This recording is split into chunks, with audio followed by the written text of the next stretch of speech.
What is she planning? And why does she need the nosies? Soon, we'll have our answers. Guess this'll be the end of your journey that your brother mentioned. What is he expecting you to find there? Snezhnaya still feels like a long way away. Hopefully, there'll be plenty of time to relax, eat some good food, and have fun before we arrive. But whenever Paimon gets thinking about how our destination is right around the corner, all these questions come flooding into Paimon's head. It makes her so nervous. Yeah. Anyway, enough about all that. We can't start the final leg of our journey with that kind of mindset. Just think. We've fought dragons and sea monsters, defeated creations of the gods, faced prophecies of doom and the threat of the abyss. Heck, we've even been to the moon! With all that experience under our belts, how can we be any more prepared? Sure thing! Now, stick close to Paimon, the best guide you could ever ask for, and let's charge straight for the finish line! Off we go! What about me? Do I get a call out? Whoa! Columbina? You kind of snuck up on us there.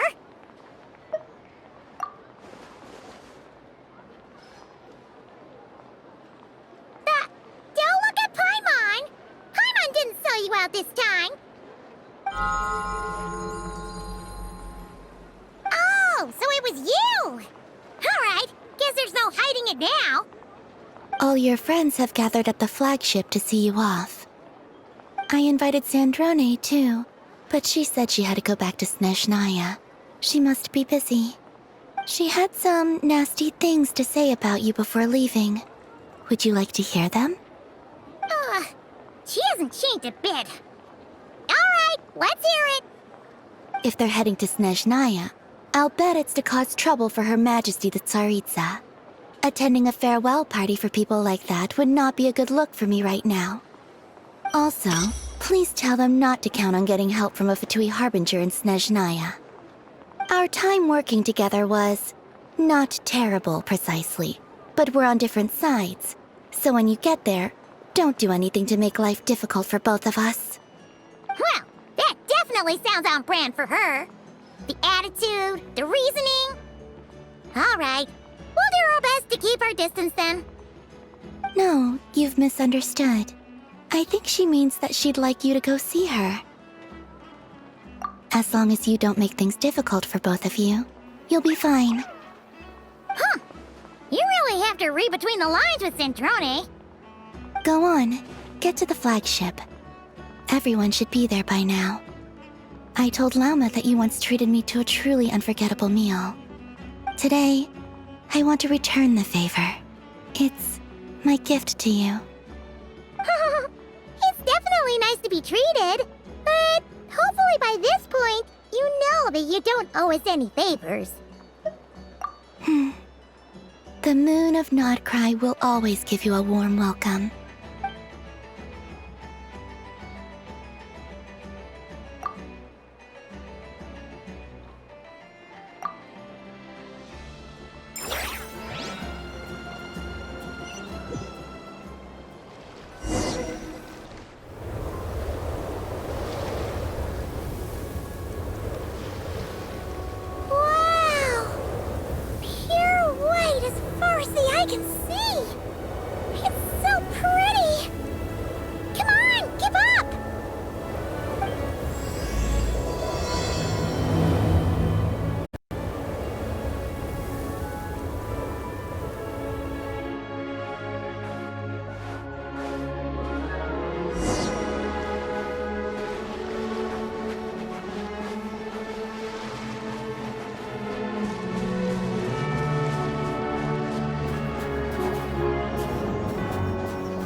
Similar to the ones in Nodcry. You know, just minus the effects of Kuvaki. That's a sure sign that we're officially in Snezhnaya now.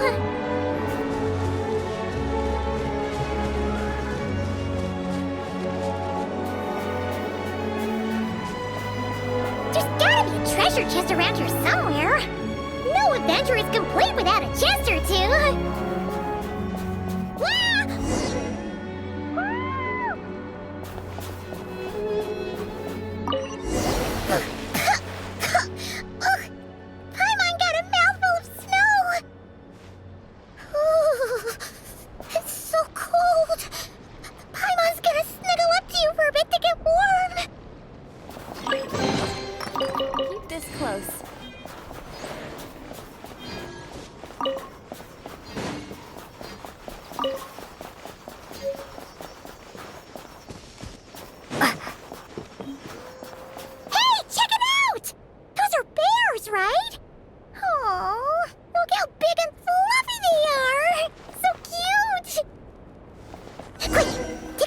before the moment passes.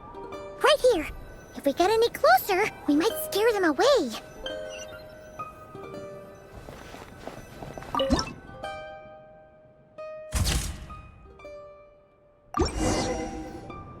Let's see how your camera skills are these days. Oh, wait a sec. Paimon sees something. Come on, quick! It looks like a train carriage!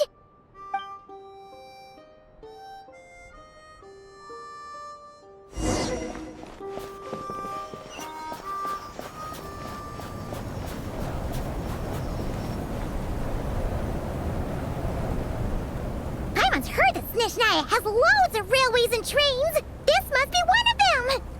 But why is it abandoned? Ooh, it's still so cold. Oh, I don't know. Maybe. Oh. Also, is it just Paimon or is the snow getting heavier?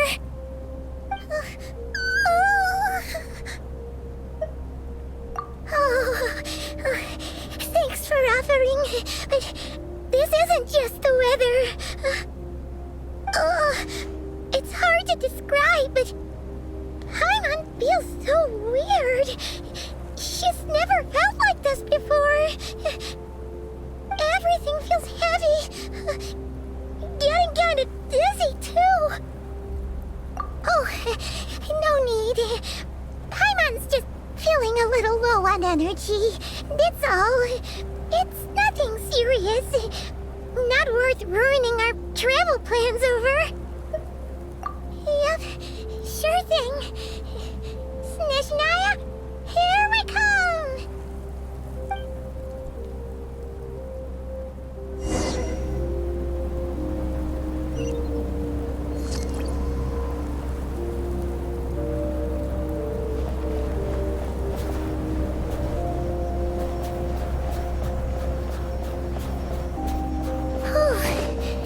Seems like the snowstorm is getting worse by the minute. Paimon can barely fly.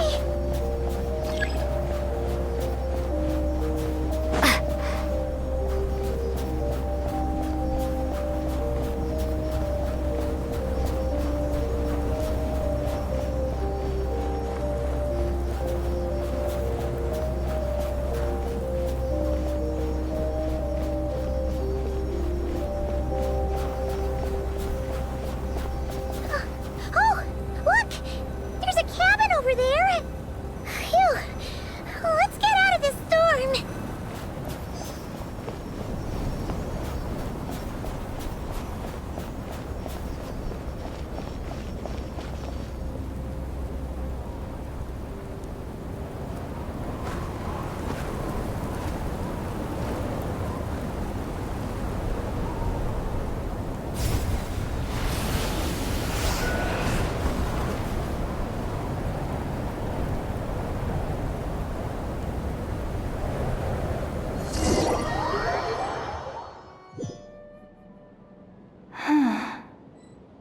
What is this place?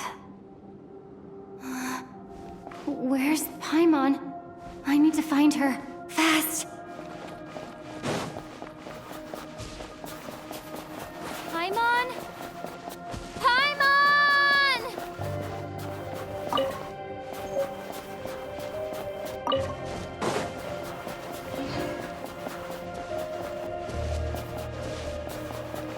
That's strange. Where could she be? I guess I'll try further ahead. Hang in there, Paimon.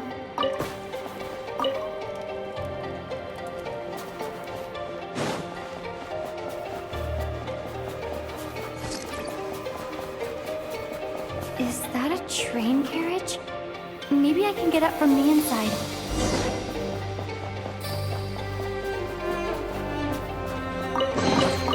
I'll keep this close.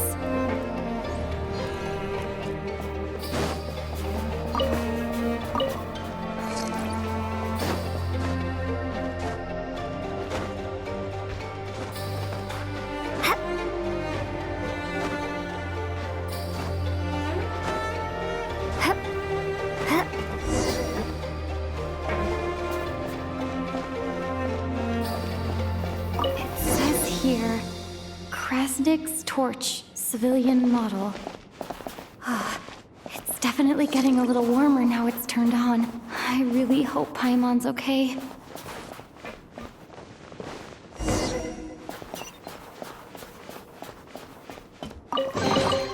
I'll keep this close. What was that strange sound? I can't tell if... Paimon? Paimon, is that you?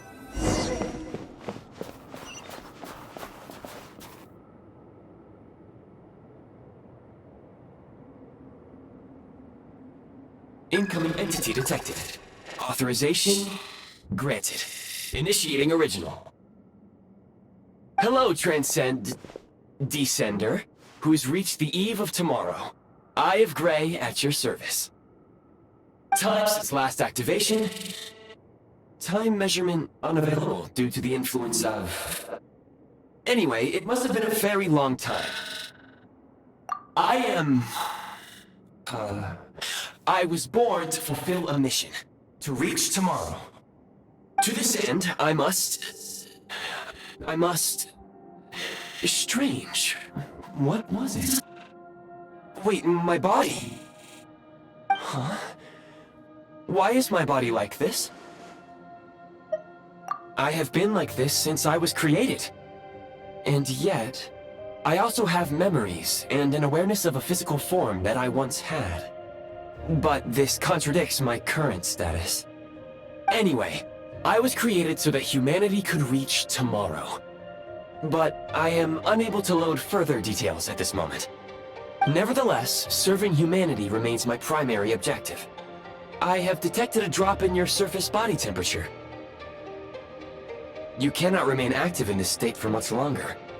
In accordance with my preset programming, upon reactivation, I must ask the one who awakened me the following question. Will you accept me, Transcender? I will assist you, protect you, and fulfill my mission until we reach tomorrow.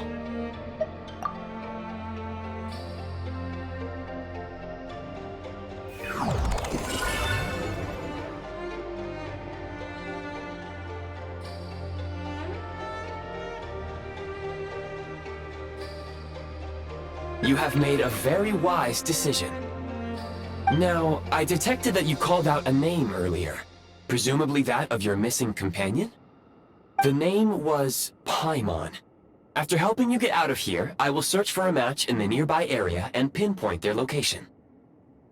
Merely the tip of the iceberg. Now that we have reached an accord, you will be my new user. May I ask your name? Very well. I will remember this name until the mission is complete. I need to recover my body, retrieve the power to unlock tomorrow, and help the suffering masses to reach the far shores where the empty Ark floats. I can sense my power scattered across this ice-covered land. I even have a vague sense of where it might be found. But right now, that is not essential. The key right now is you. You must survive and reunite with your companion.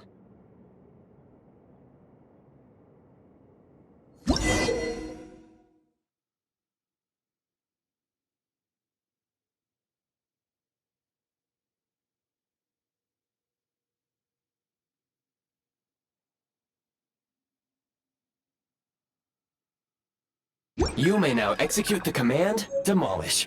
Use it to remove the prime ice blocking the path and obtain prime ice units.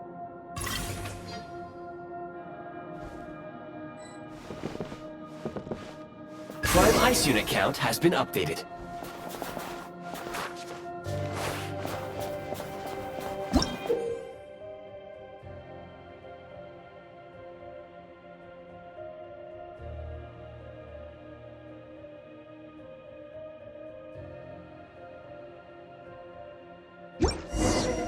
You may now execute the command, Build. Use it to create a prime ice construct to prop up the door.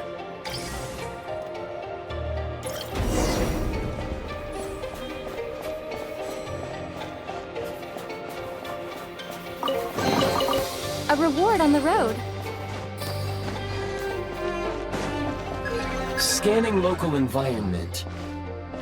Exit has been sealed off with ice. That would not be an efficient approach. One moment. Usable construct blueprint detected nearby. You can use this to clear the solid ice ahead of you more quickly.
Construct blueprint added to records.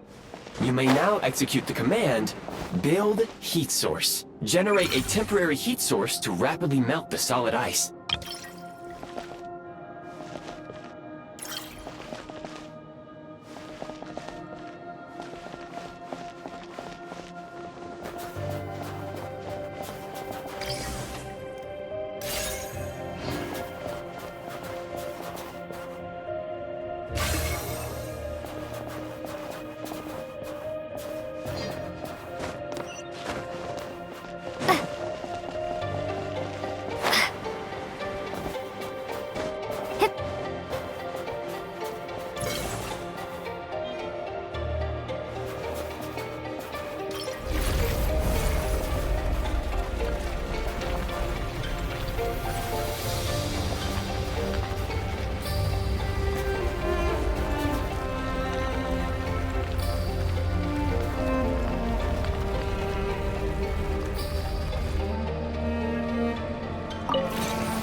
Is this an answer from this world?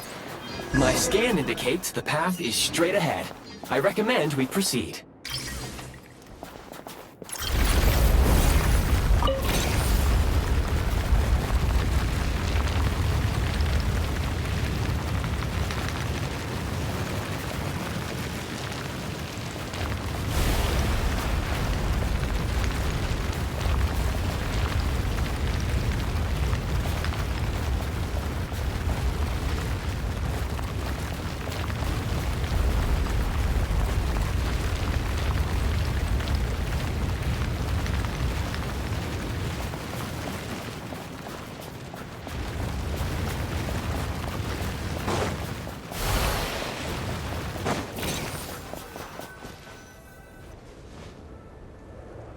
Kresnik Crystal located. Please collect at your earliest convenience. The recent construct you built provides highly efficient heating by utilizing the unique properties of Kresnik Crystal. Unfortunately, prime ice constructs have a very short lifespan and cannot be stabilized during the development period. Hence, the authorization to use Kresnik Crystal was granted. That said, I have already forgotten what warmth feels like. Yes. Perhaps then, we can warm ourselves by the fireside together. But for now, all you need to remember is this. If you collect Kresnik Crystal, I can extract the energy within and use it to maintain your body's surface temperature.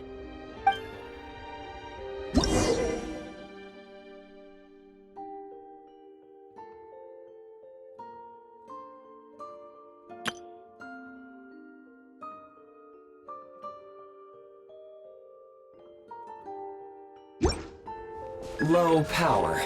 Please use Kresnik Crystal to replenish energy reserves.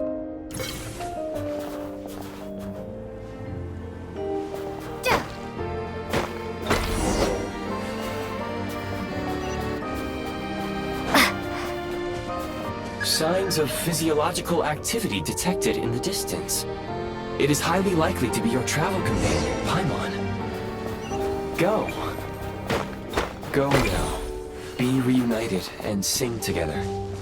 May all the people be united as one. May all of life rejoice in unison.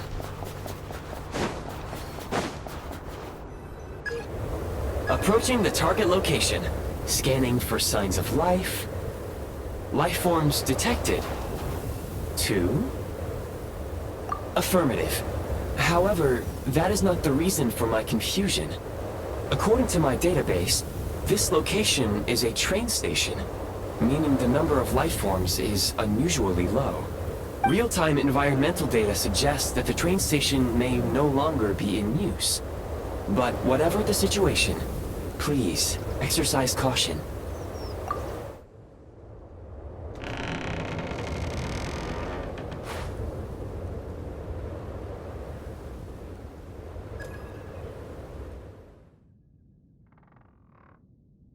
Paimon!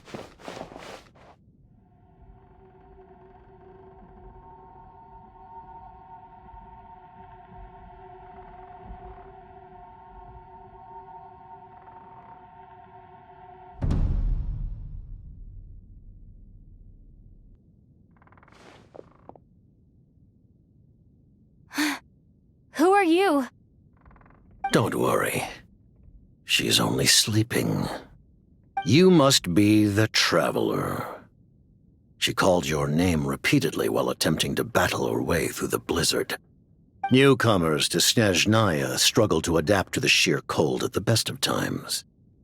Lately, even the locals are suffering, with a powerful monster having summoned a bitter snowstorm. You two must be very important to one another. You should take more care not to get separated. Your eyes. Are you Conrian?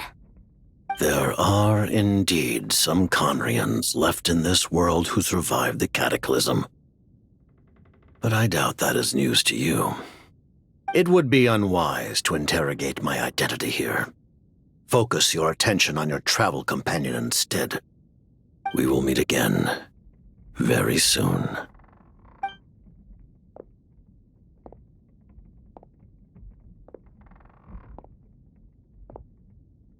The unidentified subject has now left the area.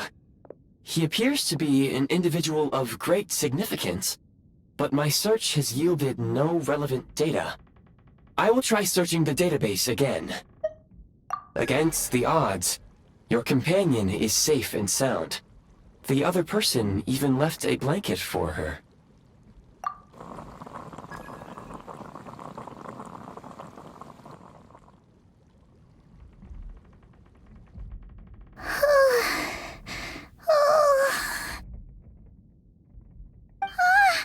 Traveler! Oh, thank goodness you're okay.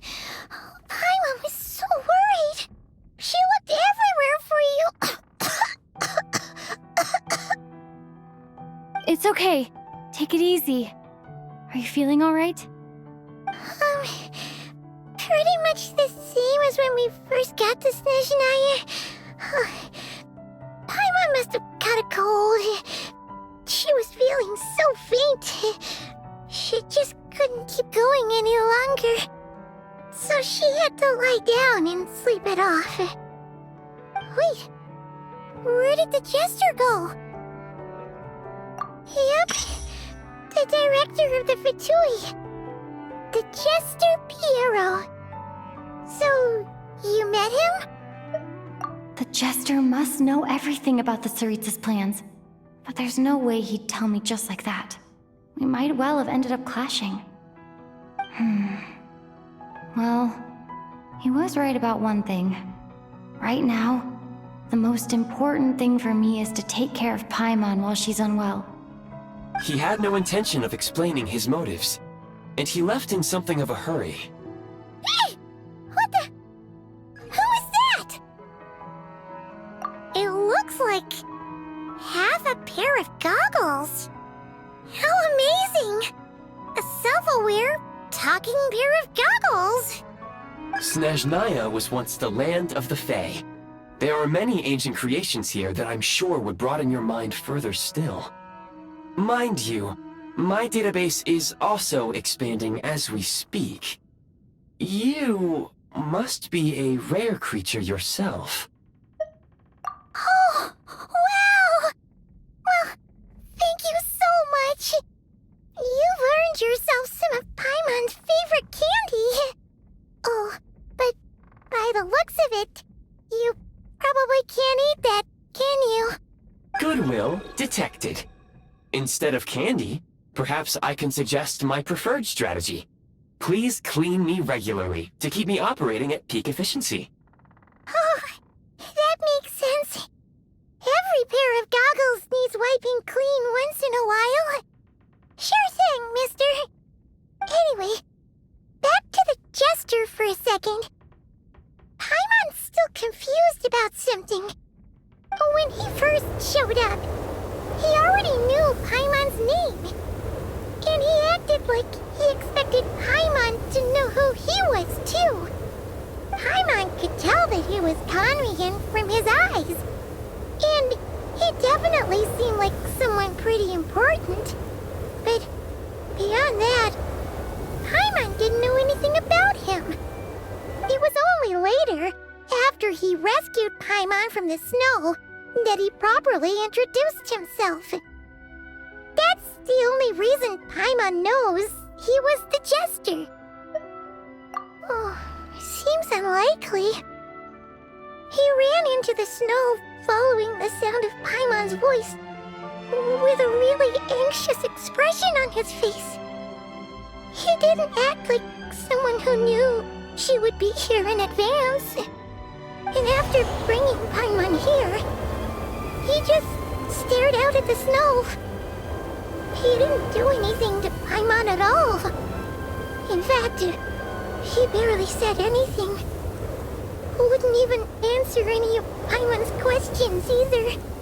Paimon didn't feel unsafe around him, and he didn't seem to have any ulterior motives. For all we know, he might have just ignored Paimon's questions so she'd give up and go to sleep. Please allow me to interrupt. Fatui and director are unfamiliar terms. May I ask for clarification? Wait, you've seriously never heard of the Fatui? Oh, they're like the Tsaritsa's inner circle. Really powerful people. And the director is their boss. Understood. Since they hold elite positions and serve their god directly, it stands to reason that they would conduct themselves with due decorum. I am inclined to agree with your assessment, Miss Paimon. I did not detect any ill will from the gentleman in question.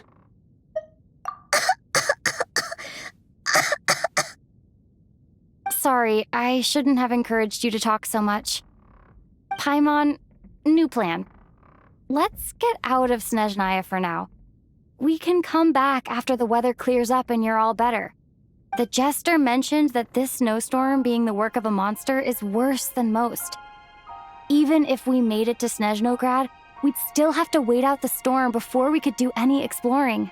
Oh, well, it's really nice of you to look out for Paimon, but she doesn't want to hold you back. We were really psyched up for this journey when we first set off. Just think of all the burning questions we have. If we turn back now, who knows how long it'll take before we finally get answers. Further information is required regarding the monster situation.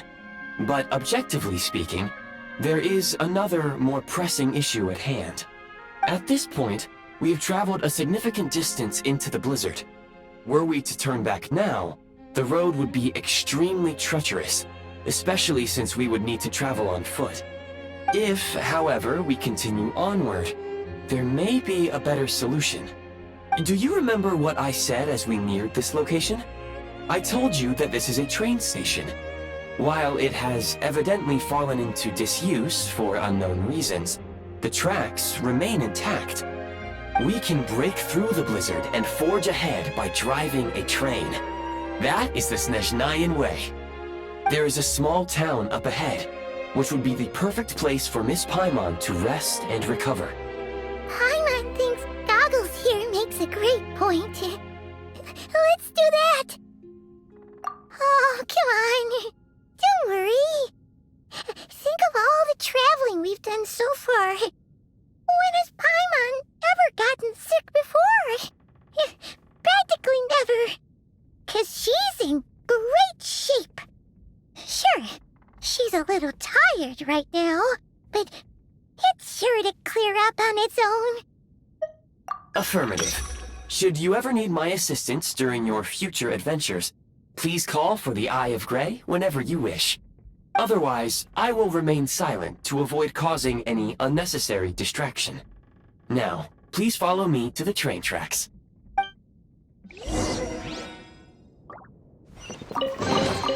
Is this an answer from this world?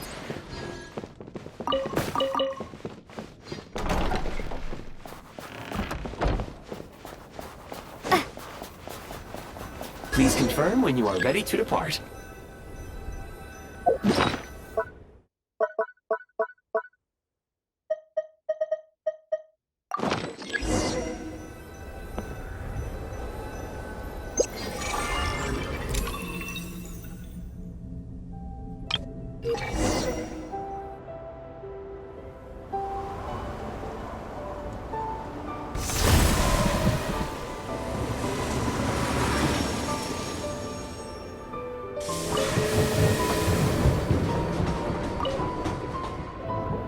Heading north from here, we will soon arrive at...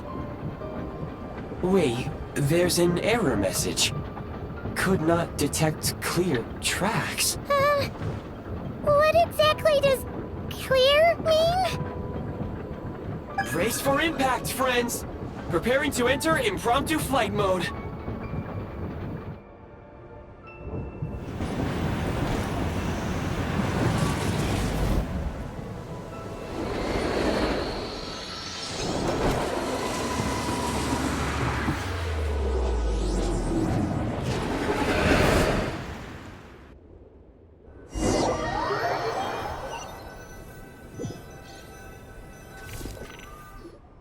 How strange.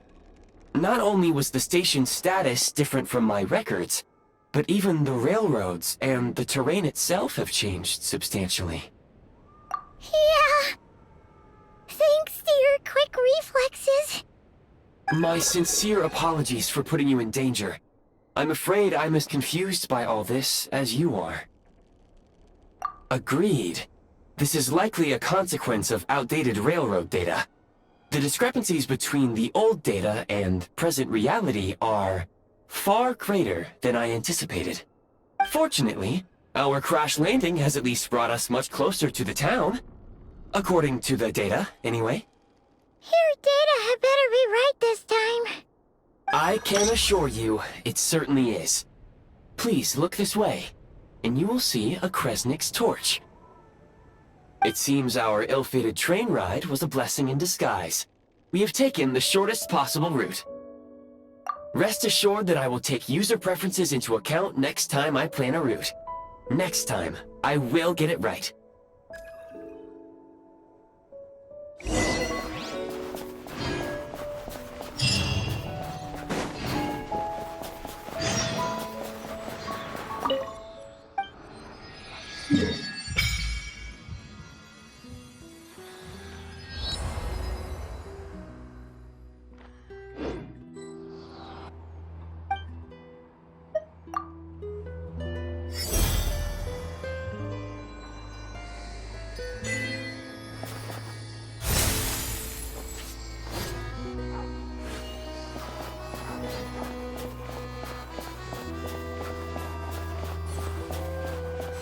Excuse me? Is there an inn nearby? I'm sorry, but they've all closed.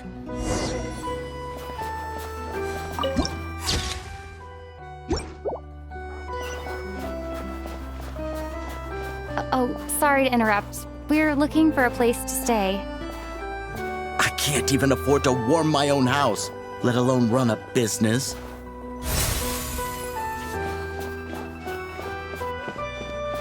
Excuse us? Is there anywhere we can stay around these parts? I'm afraid not.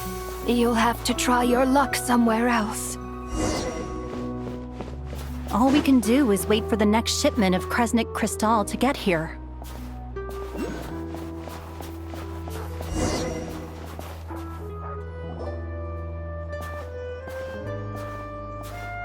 Hi there. Do you know if there are any inns still taking guests in this town? Doubt it. They're probably all closed. No one has enough Kresnik Crystal to heat their own homes, let alone a business. Oh, what a bummer. I clocked you a while back. You adventurers or something? We don't get many tourists in inland Snezhnaya these days. Why is that? Because of the snowstorm? In part. But the bigger reason's Project Stuzha. Since it's Her Majesty's will, we have to put up with it whether we like it or not. Oh, sorry. I assumed it was common knowledge by now. Basically, the Tsaritsa is planning something big. Something that requires an enormous amount of energy. Even if they used all the surplus Kresnik Crystal in Snezhnaya, it still wouldn't be enough to meet demand. So, the Vetja passed a resolution requiring all factories and households to reduce their energy consumption. The policy has thus been charmingly named Project Stuzha, meaning bitter cold. Bitter cold? So, like, it's gonna be a cold winter, folks? You're all gonna have to find a way to get through it? That kind of idea? Pretty much. When you're broke, you scrimp and save. When it's cold, you huddle together for warmth. There's always a way to stretch things out to make ends meet. Trouble is, if you stretch someone out like an elastic band for too long, who knows if they can ever bounce back. You know what? Come with me and see for yourself.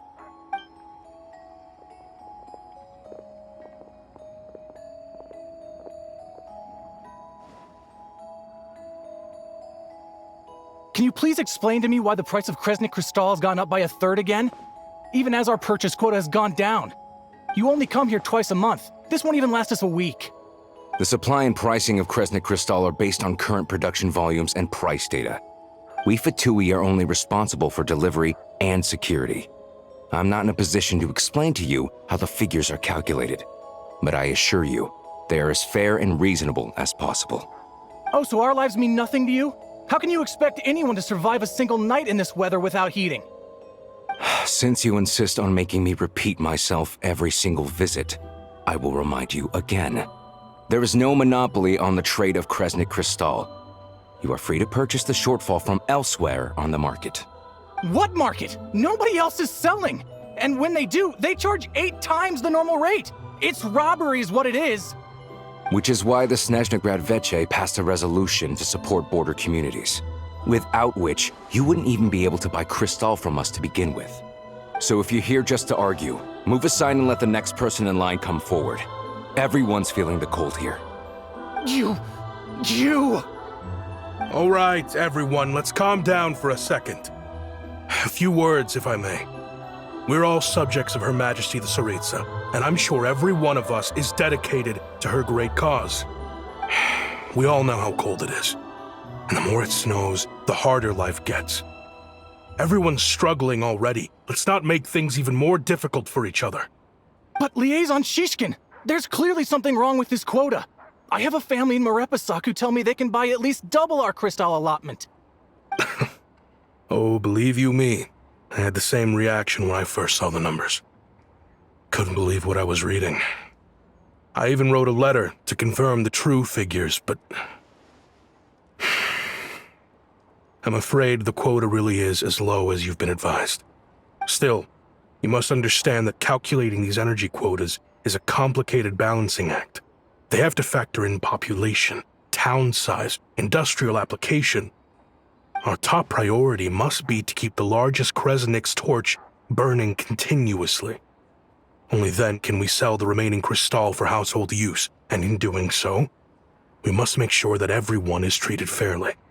As our Fatui comrades said, they are only responsible for delivering the goods. They need to keep accurate records, and they do not have any authority to modify the rates or quotas. That's right. Our duty is to do things by the book. Tell you what, listen. I know how anxious and upset everyone is. As a matter of fact, I was just discussing it with the mayor. What we can do is open the lower combustion chamber of the Kresnik's torch to the public. You can come to me directly to register, and I will allocate time slots accordingly. I can't guarantee there'll be ample energy for household use. We can at least make sure you'll be able to boil water and cook food each day. Let's hang in there and make this work together, all right? Fine. I don't see any alternative. So, this is Project Stuzia in action, huh? Oh, no wonder nothing's open for business. People are barely getting by. You were looking for an inn, right? For your, Fae friend? Oh, Paimon's not a Fae. Just Paimon. She must have caught a cold or something. We only just got to Snezhnaya, and we're still getting used to the climate. I have a small place in Stratomaros. I don't stay there very often, though, so it's pretty basic.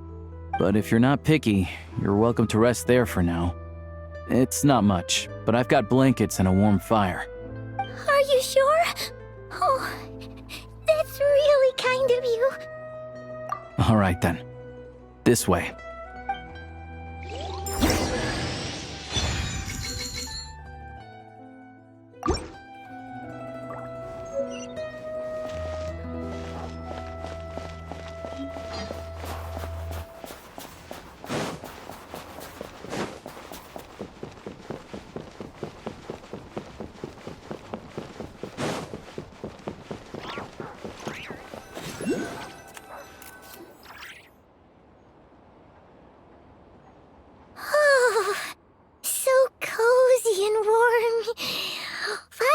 Getting nice and toasty.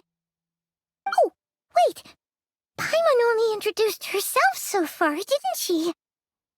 This is Paimon's best friend, the Traveler. Good to meet you. I'm Alosha. Most travelers find the Snezhnayan climate to be a shock to the system at first. But as long as you keep yourself warm, you should be fine. Still, you should keep an eye on your condition. When people are too quick to dismiss a cold, it can easily end up turning into something more serious. Don't say that! Paimon's too young for chronic health issues. They aren't in town right now, and they won't be back anytime soon. The train station has been closed ever since these power shortages began. I do a lot of hunting, so I spend most of my time exposed to the elements. But even the animals wouldn't survive long in a storm like this. Let alone a hunter. Nothing to do but sit tight in town until the weather improves. I get that you're in a hurry, but even if the station were open, that doesn't mean there'd be any trains. We could end up stuck here for a long time, I'm afraid. What? Your own train? Wait, hold on. That train? The one that suddenly fell out of the sky and crash-landed on the ice? Oh, we got lucky and found it in a cave. Oh, then our luck ran out and we had a little accident. Pretty crazy for a random find in the mountains. Well, as long as your train's good to roll, you might get to Snezhnagrad after all. I've been doing some digging recently. Turns out, the real reason for the current energy crisis in Stratomaros is that some of the supply is being seized for a private stockpile. But to expose what's going on, I need to catch them in the act. So, I'm heading off to catch a rabbit. Huh? Wait, a rabbit stole the crystal? It's a figure of speech. Real rabbits couldn't pull this off. They prefer carrots to Kresnik Crystal anyway. Shishkin, Mr. Positive Attitude, let's all get along now, shall we? Him?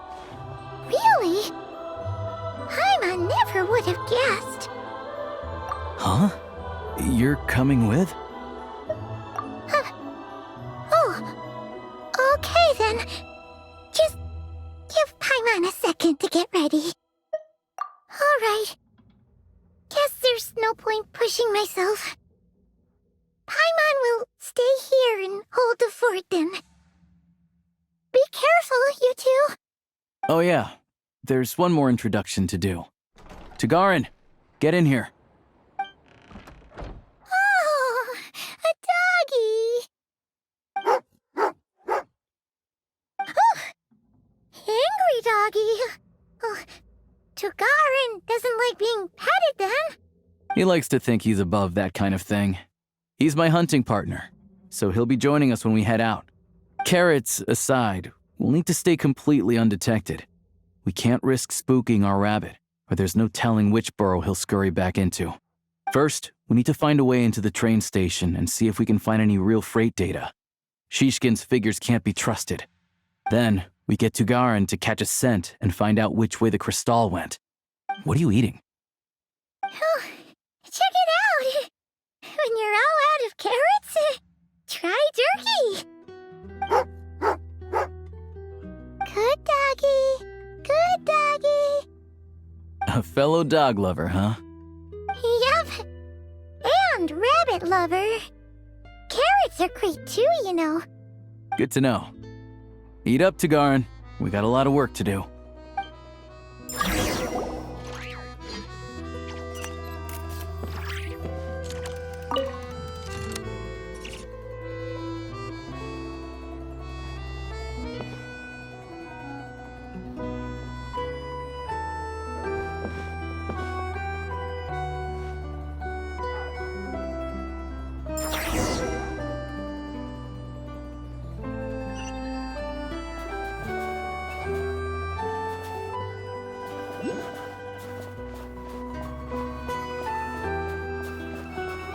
Wait.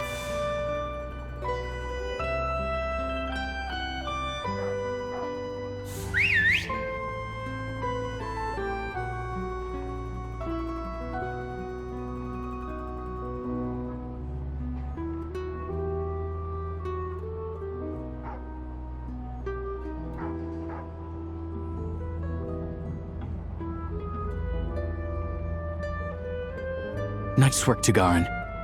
Come on, we'll go around.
This way.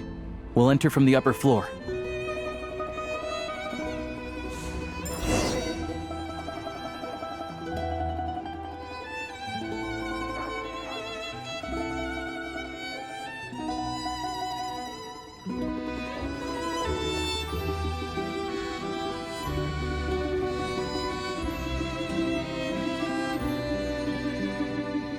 There we go.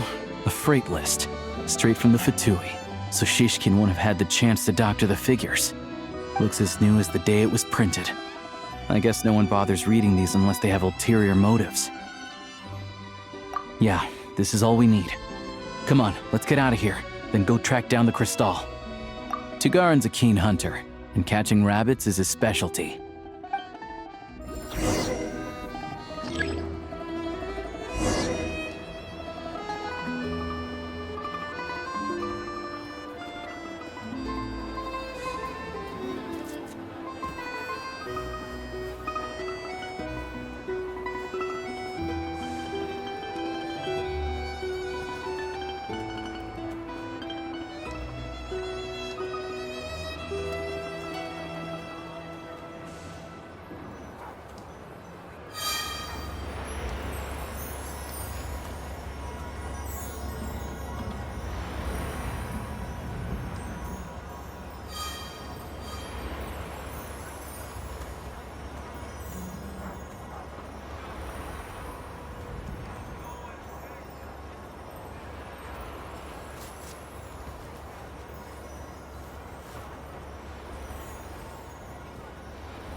But if he picks up the scent of Cristal somewhere and there's no stove around, that's how we know something's up.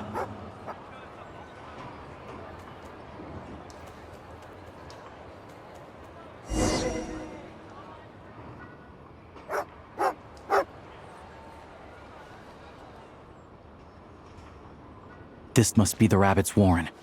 Good job, boy. Sure enough, there's a tunnel. You stay here and keep watch. I'm gonna take a look inside.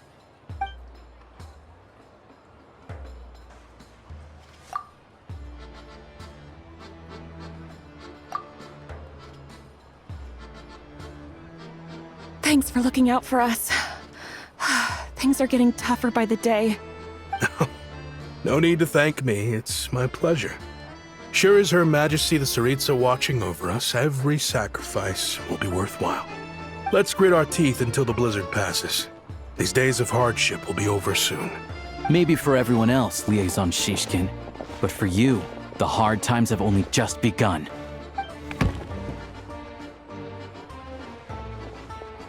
Huh? Who are you? What's the matter?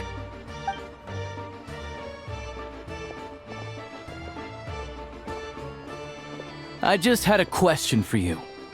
Why, when times are as tough as this, would someone hoard more Kresnik Cristal than they could ever use? All the crates here are from the most recent shipment, but they weren't brought here for sale. Instead, they were secretly stashed away. Would you be able to shed any light on the situation, Mr. Shishkin? Me? Why, I have no idea. But look at how much there is! It's quite a godsend. Now there will be plenty to go around. This godsend was found in a cellar adjacent to your residence following a tip from Mr. Alosha. And this is only a fraction of what we found down there. We're still taking a full inventory. The official figures will be finalized shortly. I've always been grateful for your efforts to mediate between us and the townspeople of Sretomaros. But now, Mr. Shishkin, it appears you were the source of the conflict all along. How could you do this to us? We trusted you to have our backs. You've been lying to us this whole time? Hey, I owe you all an apology. I'm sorry. I'm so very sorry. This isn't who I am. Please believe me, this was a one-time mistake that I will never repeat. We all know how difficult life has been since Project Stuzha came into force. Energy is an increasingly scarce resource. People everywhere are getting desperate. But some places have been hit harder than others. I grew up in Alatir, a small village with no train station. Deliveries of Kresnik Cristal have ceased there entirely. If nothing is done, they're all going to freeze to death. You know as well as I do how downright impossible it is to buy Cristal these days. The thought of my poor mother and father, with no one to help them, I felt so afraid. I watched as energy grew scarcer by the week, all the while knowing that their lives were at risk. Then one day, I looked at the Cristal shipment in front of me, and a terrible, selfish thought entered my mind. Looks like I'm just not cut out to be a criminal. I'm so sorry. Once the Fatui have finished their count, you'll see that the numbers match their waybill.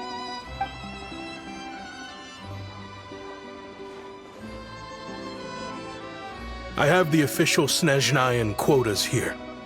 Anyone who has already purchased energy, please make your way over here to correct your transactions. I'll make a batch purchase of Cristal worth 3 months' salary for you all to use free of charge. As for Alatir, I'll think of something else. You don't have to go that far. Yeah, owning up to your mistake is enough for me. You've done plenty of good for the community in the past. I'm not looking for a handout. Drop the act.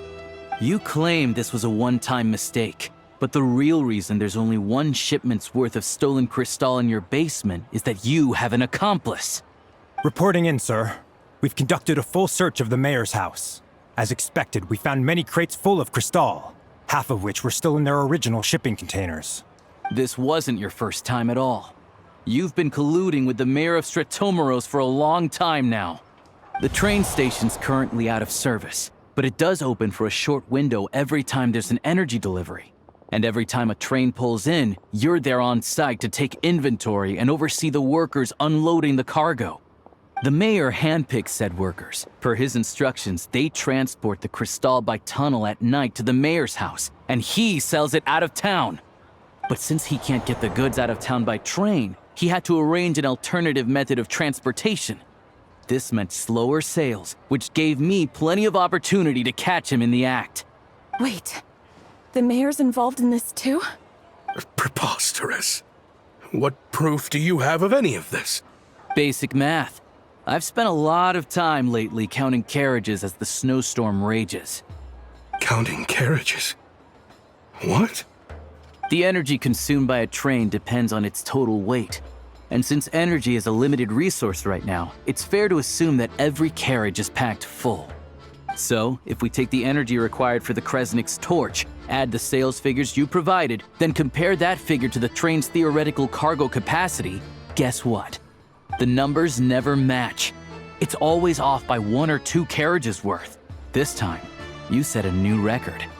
3 carriages missing.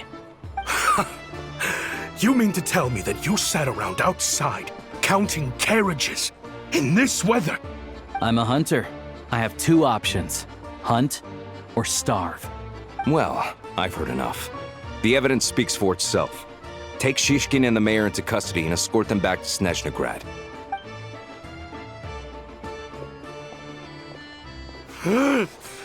You cocky little brat! Ruining my business! Just you wait!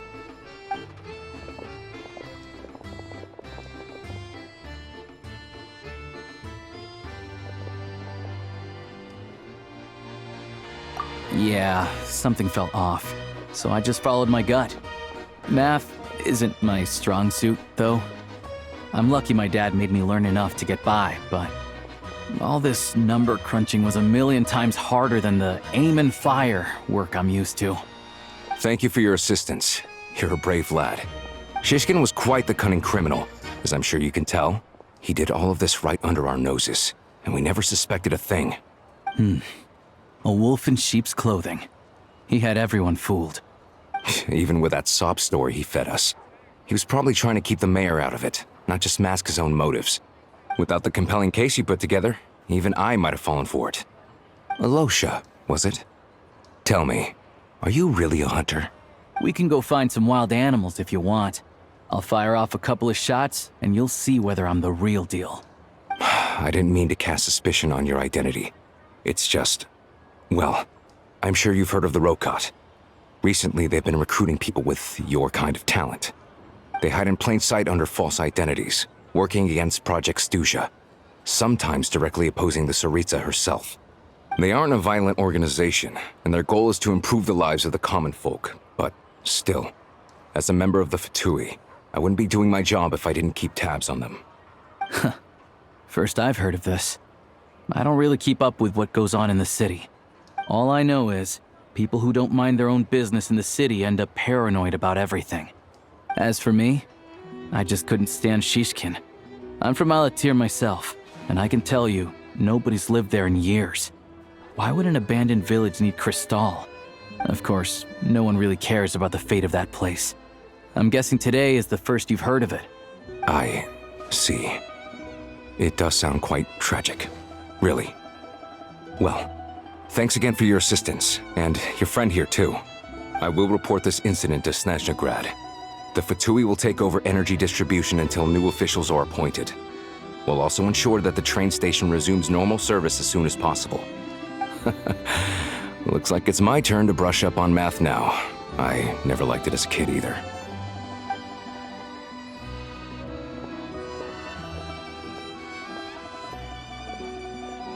Don't mention it.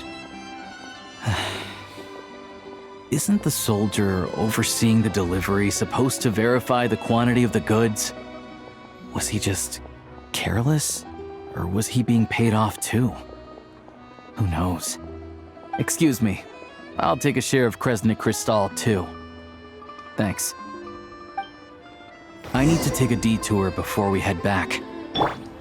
There's someone I have to deliver this crystal to.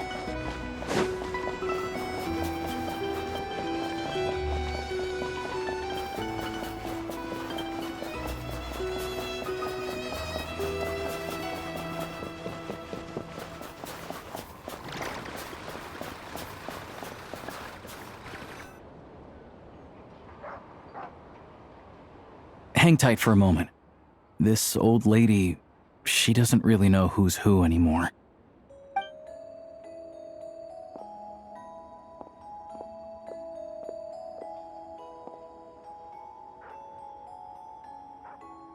Oh, grandson.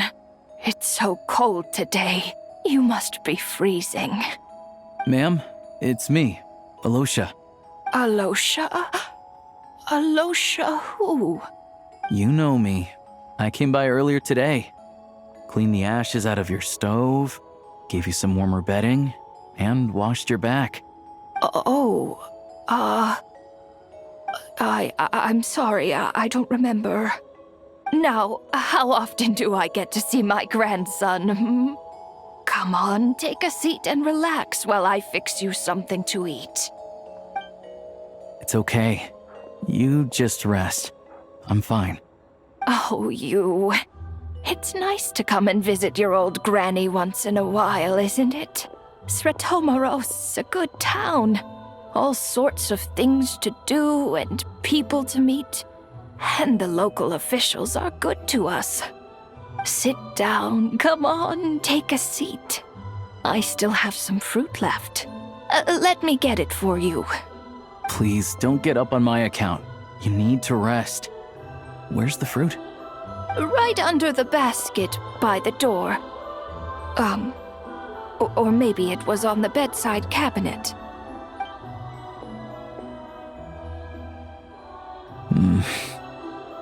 Well, grandson dear, do you like it?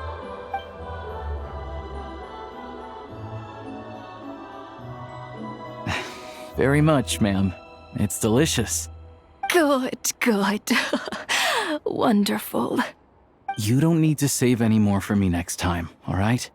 Fresh fruit is hard to come by at the moment. You should eat it as soon as you get it. Oh, I don't need it. I'm fine. But if you like it, come back for some more soon.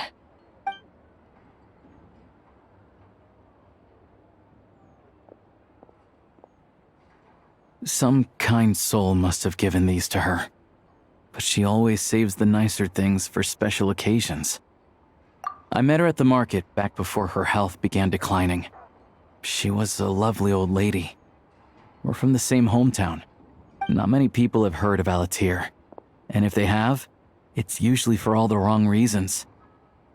There's a gang of highwaymen that came from there. Now that it's an abandoned village, it's rare to find anyone who shares fond memories of our hometown. So after we got talking and realized we were from the same place, we decided to keep in touch by letter. I first learned of Sretomaros' energy supply problems from a passing comment in one of her letters. Then, after her health went downhill, I started visiting more often to check in on her. The town's been in decline for a while now, but because of her memory problems, she thinks of it as the bustling, prosperous Sretomaros still in its heyday. That said, I kinda appreciate her optimism. There's not much of it going around in this world of ice and snow. It's fine. Everyone grows old. In Snezhnaya, some people believe that in your final moments, you'll sense a familiar presence by your side. You turn to look at them, but their face is blurry. So you focus hard, trying to make out who it is. And when you finally see their face, the Grim Reaper reaches out and takes your life. She still calls me grandson, though. So at least I'm not a blurry face in her world just yet. Come on, let's get back and see how Paimon's doing.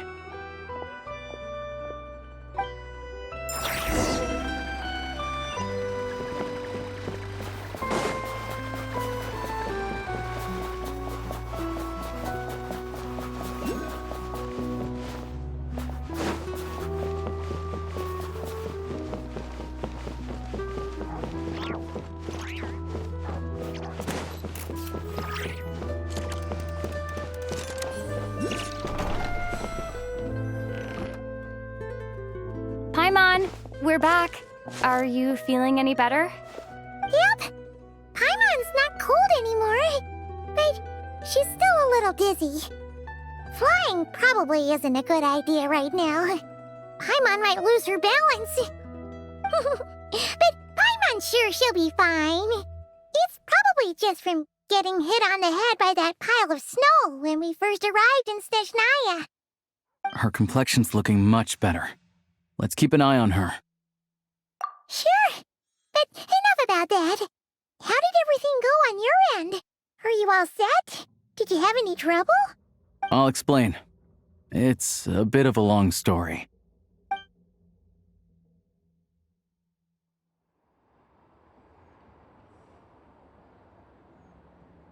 Jeez, you guys got pretty busy. Sounds like the liaison officer and the mayor were running quite an operation. Good riddance to both of them. It's a good thing you managed to catch them. So, you said the train station will open again soon, right? And everyone has enough crystal now? Yeah. Well, enough to survive at least. Project Stuzha isn't going away anytime soon. People will still have to scrimp and save to make ends meet. Don't know. The goal of Project Stuzha is to gather energy for the Tsaritsa, but no one knows where that energy's going. It's never been made public. The thing is, we were told that the project would only last for 6 months, but time and time again, they keep extending it. Extending it? Does that mean the Tsaritsa's plan isn't going very smoothly? That's what everyone suspects. In principle, any proposed extension needs to pass by majority vote in the Snezhnaya Veche. But even though opposition has been growing, any detractors end up caving in to political pressure from the rooster, Pulcinella. He's the chair of the Snezhnaya Veche and a key figure in the voting process. He has the backing of many powerful and influential people. How come the Fatui are picking on ordinary people even here in Snezhnaya? I don't see it like that. Fundamentally, the Fatui will always think and act in the Tsaritsa's interests. But that doesn't mean they don't care about the plight of the common folk. The only reason Sratomiro still receives crystal shipments is because of a relief proposal put forward by the rooster himself. Then there's the Fatui soldiers providing support in every corner of the nation. Even the Northland Bank provided some mora for disaster relief, and they're as conservative and indifferent as they come. It's just that the rich and powerful in their fancy palaces live in a completely different world from us. There's always going to be some conflict when those worlds collide. Yeah, well, even though we all believe in Her Majesty the Tsaritsa, there are still many differences of opinion on how best to tackle the big issues of the day. Regular folk don't have an easy way of getting their voices heard in Snezhnaya, while the rich and powerful are either unwilling or afraid to speak out for all sorts of complicated reasons. The Rokad provides the disaffected with false identities and an outlet to vent their frustrations. Of course, an organization like that exists in a gray area. The moment the Veche think they've crossed a line, there's sure to be a crackdown. But so far, they've been doing their best to help the common folk. Like us, don't you mean? You didn't hesitate to join in. You're not new to this, I can tell. That's because we're adventurers. It's our job to help people out with commissions and get to the bottom of things. Sounds like we're going to get along. So, what's your business in Snezhnaya? Aside from taking your friend to see a doctor, of course. I want to meet the Tsaritsa. It's complicated.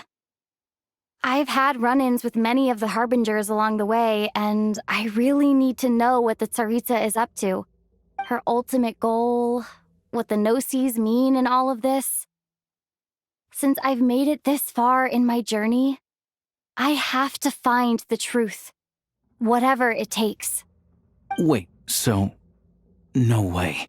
Are you who I think you are? Sounds like you've heard of us then.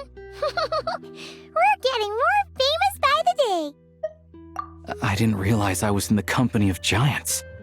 Honestly, we're all as curious as you are about what the Tsaritsa's planning, and why it has to involve us freezing to death in the snow. But getting in the same room as her won't be easy.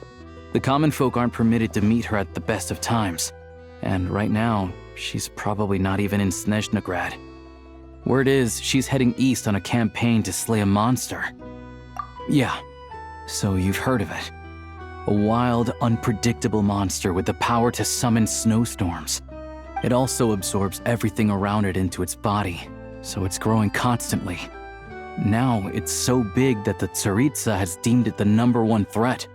Luckily, as it grew, it became increasingly less mobile, so it doesn't pose an immediate threat to this town or to Snezhnaya. I'm sure that Tsaritsa and her personal guard, the Druzhna, won't have any trouble defeating the creature between them. It's just a question of how long it'll take. Suffice to say, you won't be seeing her anytime soon. You'll have to wait until she gets back. Fair. Well, the Fatui will be taking over management of the train station for the time being. Things should be up and running by tomorrow. Once it's open, we can see about getting your train towed to the station. Whoa! That's gotta take a lot of manpower. Are you sure we can talk them into it? The Fatui aren't exactly spotless in this whole mess. Plus, we helped them out. Should be easy enough to negotiate. As far as I know, all the paperwork is dealt with upon manufacture. I've never seen anyone check it, so I wouldn't worry. Having a train makes everything much easier. We'll reach Snezhnaya in no time. I need to head there myself anyway. Got some game to trade for Mora. I know a good doctor in the city. I'll introduce you when we get there.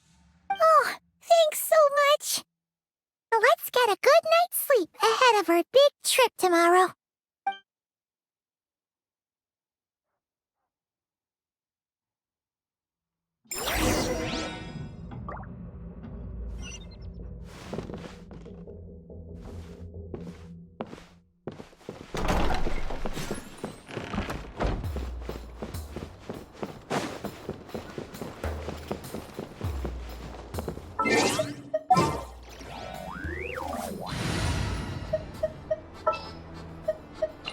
Chamber full and ready to roll.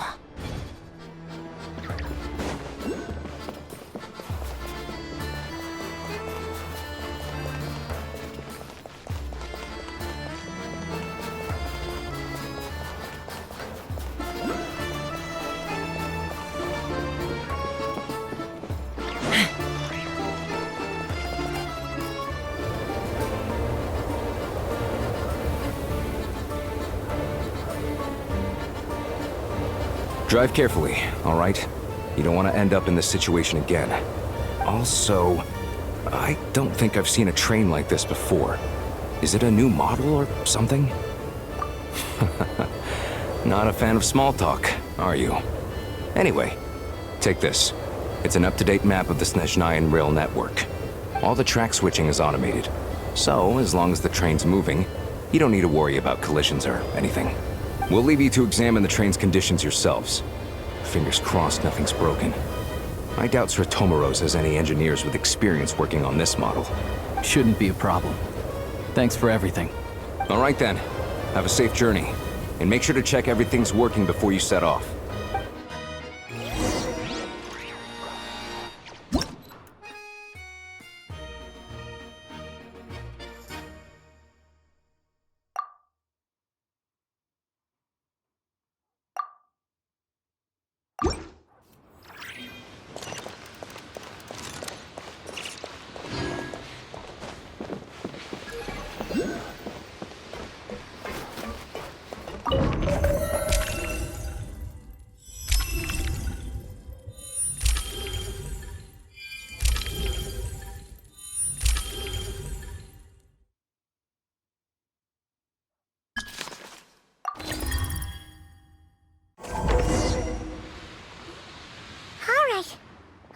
Our destination settings have been applied.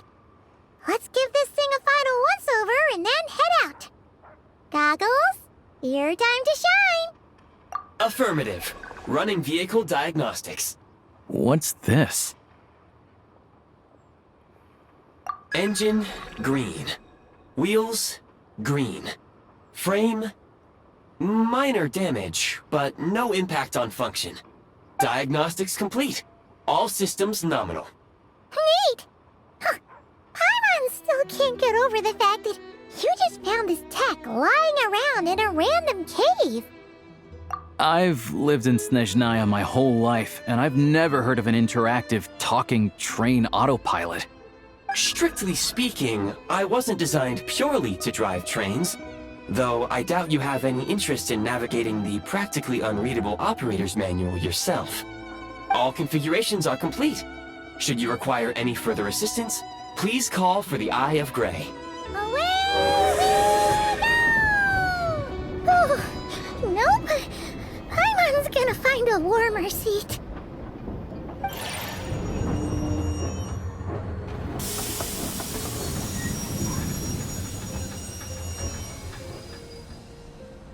Huh? What's going on?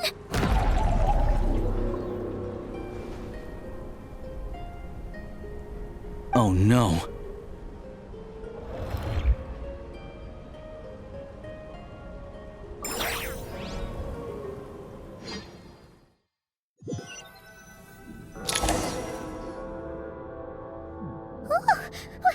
What is this place? Traveler, are you okay? Paimon's still airborne, but it feels like swimming through thick, gloopy water. Ugh, that's horrible. Just our luck. Of all the things that could have gone wrong. Halosha, you're Snezhnayan, right? Any idea what the heck this place is? It's called the Shadow Realm. A place where no wind blows, no light shines, and no elemental energy flows. Even time itself doesn't exist here. It's a world where everything seems to come to a standstill. I've only seen it a few times before, and this is my first time inside. It's a dangerous place. Most people who get sucked into the Shadow Realm are never seen again. And the few who do make it back, they're never quite the same. Huh? Then, what the heck do we do now? Oh, maybe Goggles knows something. Goggles? Great! Now we're done for! Hold it together. Let's not get ahead of ourselves. I heard a story once about the world of shadows. If it's true, there's a way to escape. We just need to find the exit. Come on, let's explore.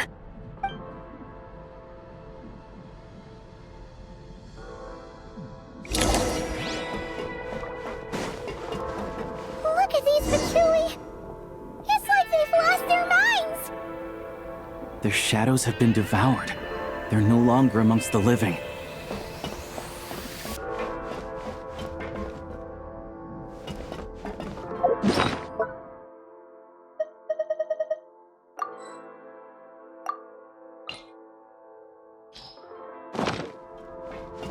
I'll take point. I can't channel elemental energy here, but I have a few gadgets that still work.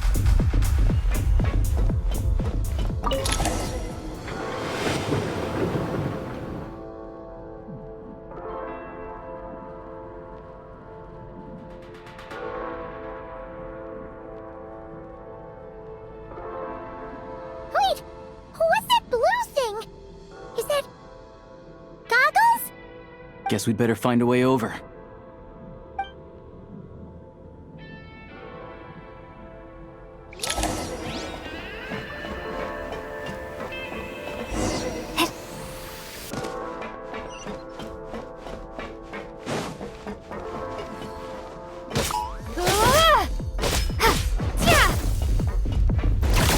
This is the last one. What do we do next? Play it by ear.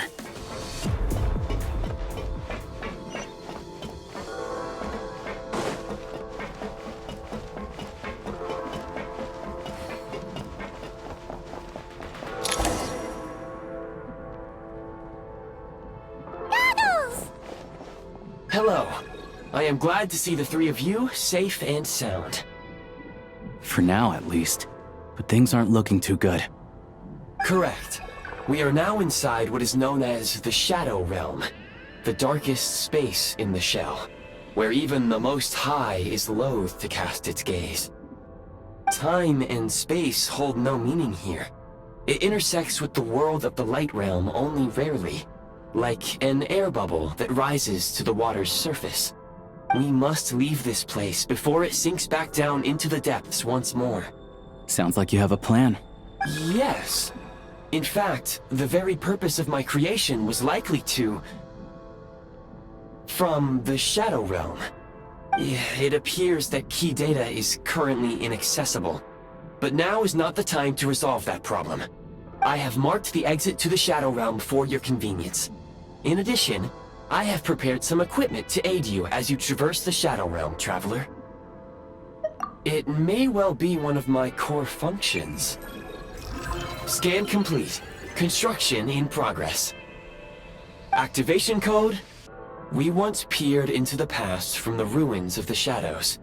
This is what remains of the Golden City, Hyperborea.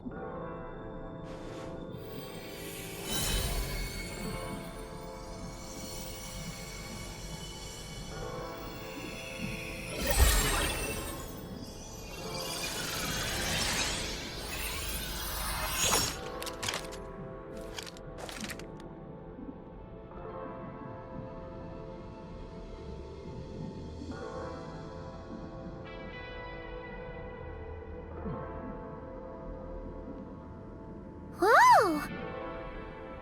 Now go. Arm yourselves with weapons of the spirit. Bring down the walls of the stronghold, and extinguish the flaming arrows of the wicked. Is this a gun? In the Shadow Realm, where humans cannot channel the elements, there once was one who, after much research and many attempts, found this to be the most effective means of attack. Let's go. We don't have much time.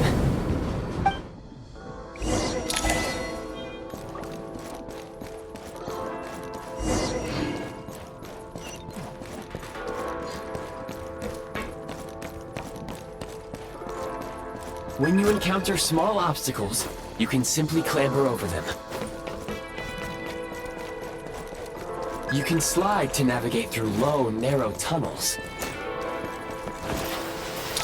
Obstruction ahead.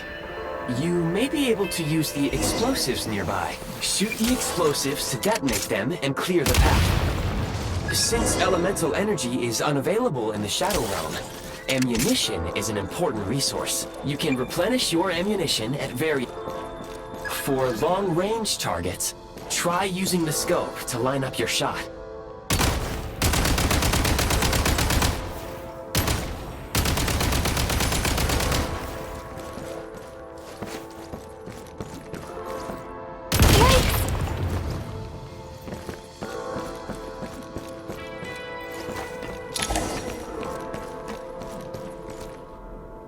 Many hostile units approaching.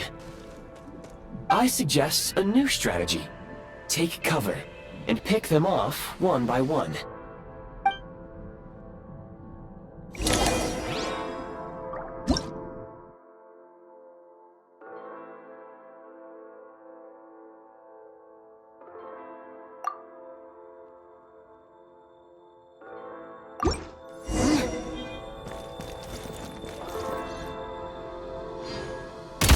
The advantage!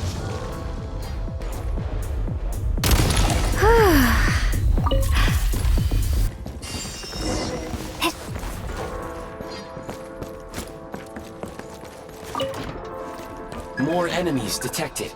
Try attacking with the newly unlocked Assault function.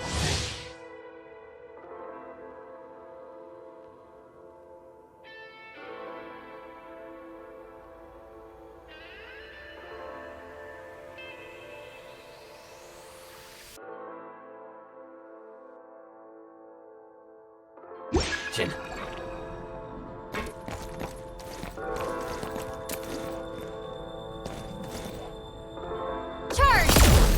The has been reached!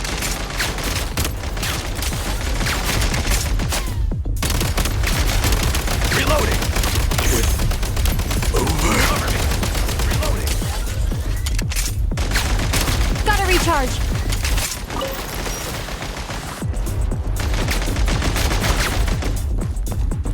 Back in business.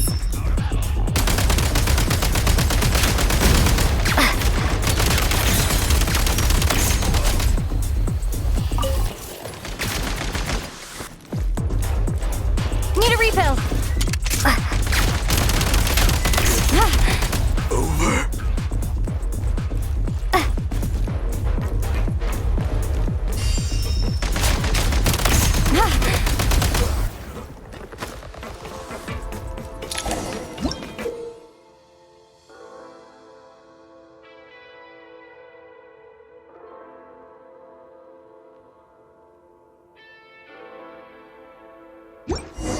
aim at the freeze mark and pull the trigger to move using the rope.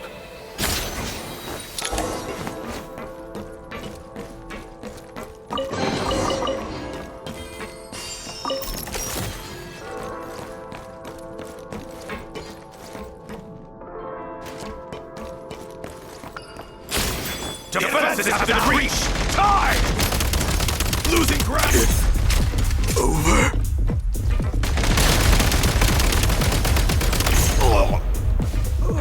Nice. Press the advantage! Reload it! Change of tactics! Taking cover!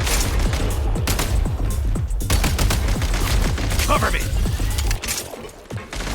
Out of ammo!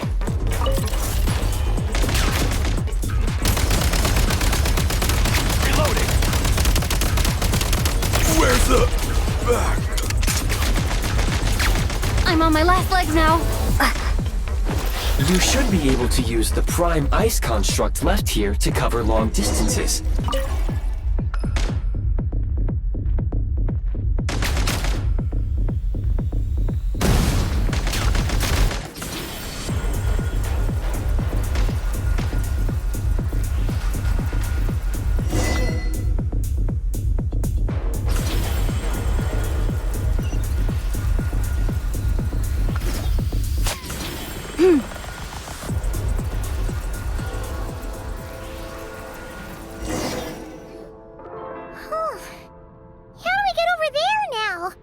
I recommend using this grappling gun. Such devices were originally used to secure structures in the Shadow Realm. If you detach the connected hook, the grappling gun will automatically fire a rope to another nearby hook. Okay? So, we just removed this hook, right?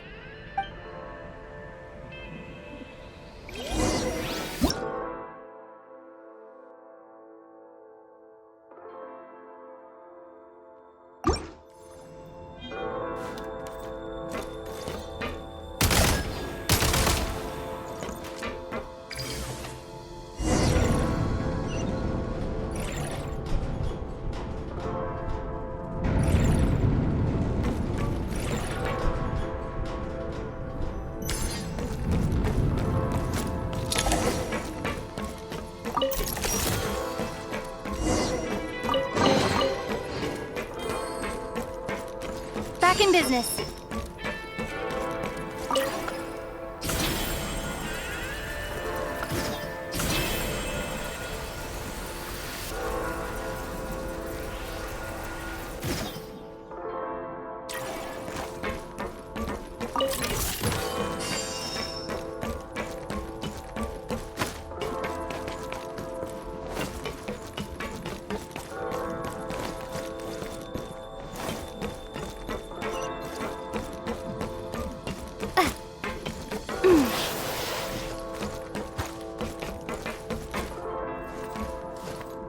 Sprint at the prime ice launcher to reach high places with ease.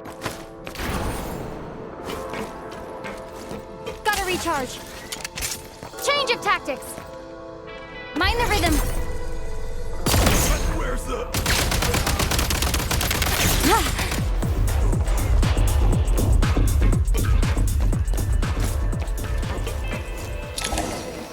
Usable munitions detected. Frag crystal.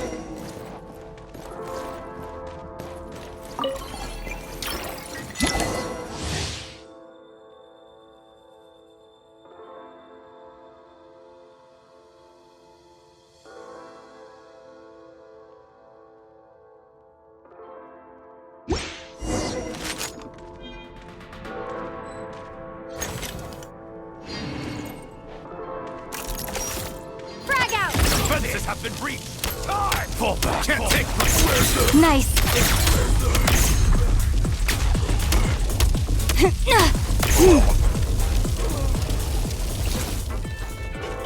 Defenses have been breached! Where's the... over?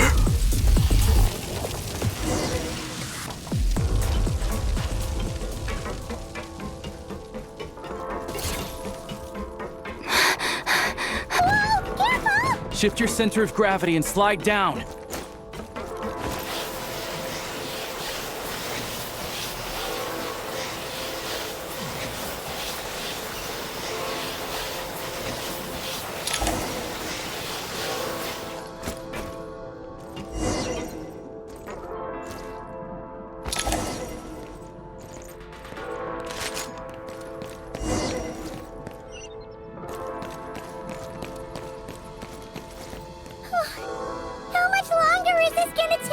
The exit is right ahead. We are very close now. However... It's like they're trying to keep us trapped here. That platform and the carriages are swarming with undead Fatui. Guess we gotta storm through.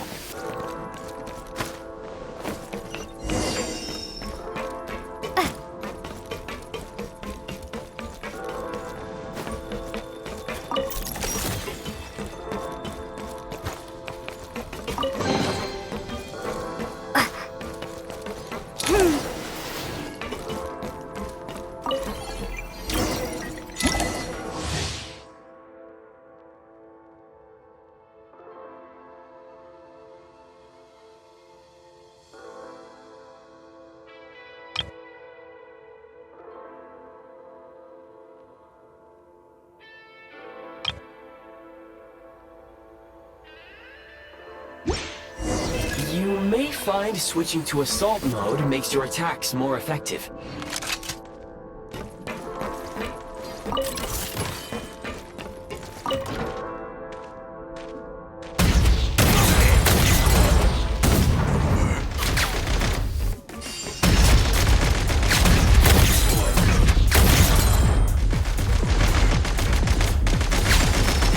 Need a refill!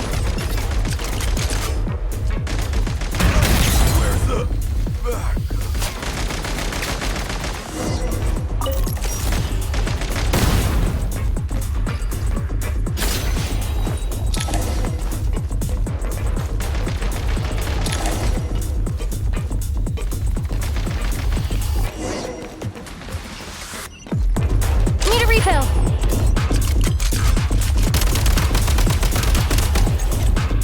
Try this! Frag out! Demolition time!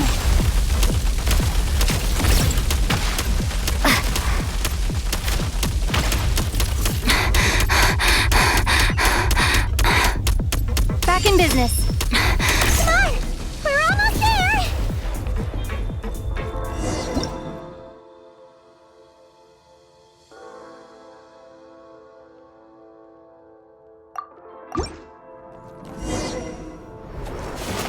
Huh? Why is everything shaking so much? Looks like the Shadow Realm is about to sink back down into the depths. The exit is right here. You mean this weird bubble thing? Wait, how exactly do we... No time to think. We just gotta go for it.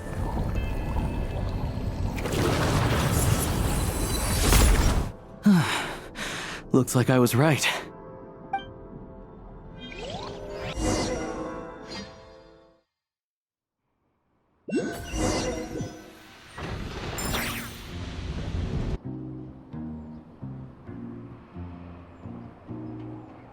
I can't believe the Shadow Realm manifested right on the railroad tracks.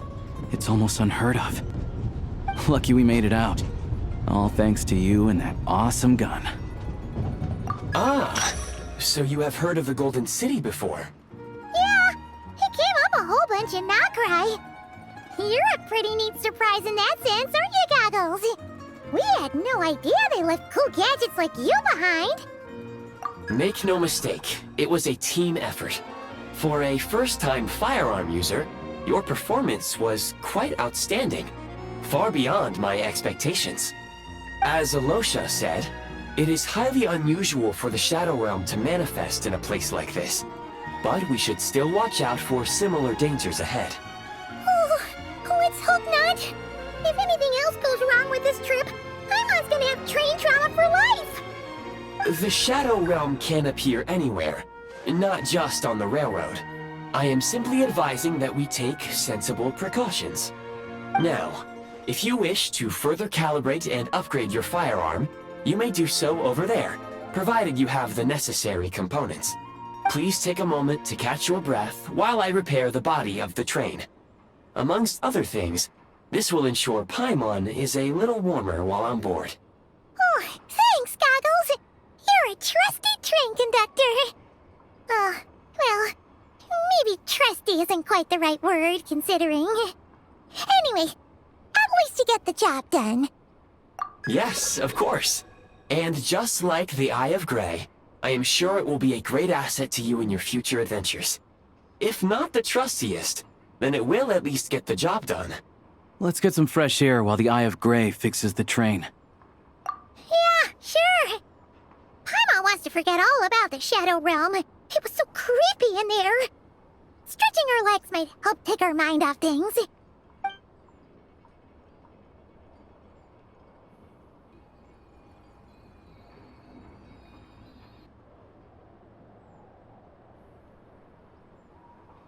It's so quiet here for a train station. Not a person in sight. Just abandoned houses.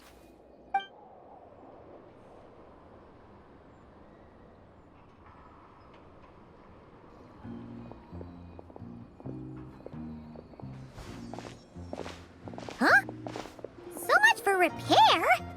You've swapped our train out for a whole new model! My plan was to restore the train to its original appearance per my records as quickly as possible. Now that the repairs are complete, the train offers optimized performance and a significantly improved trendiness level. Huh. Didn't know trendiness was a parameter. According to my calculations, parameterization is the most effective way for the Eye of Grey to understand trendiness. Hyperborea, huh? I'm sure I've heard of that in a story somewhere. What an incredible little gadget you are.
You might want to avoid looking down if you're afraid of heights. No,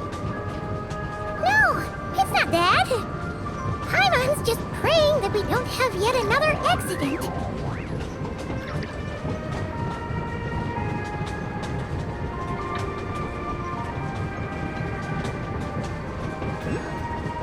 That mountain is breathtaking. Reminds Paimon of Dragonspine. They say this mountain's the domain of a Snegovic lord. A lot of the Snegovic retreated there to live in seclusion. so it's a pretty mysterious place. You hear all kinds of stories. Even the residents of the nearby town of Svietla-Lidovka steer clear of the summit, and they make a living off of harvesting prime ice.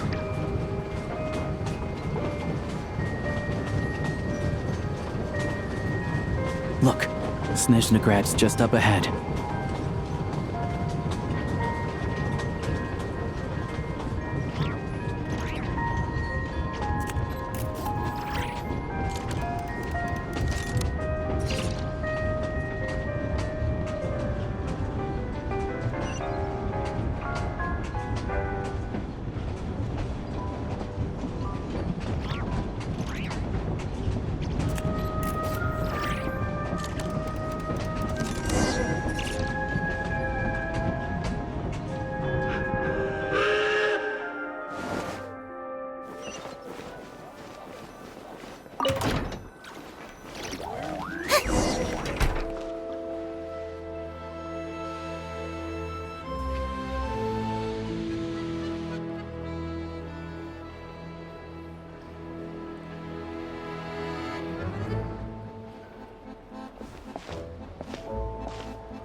Here we are.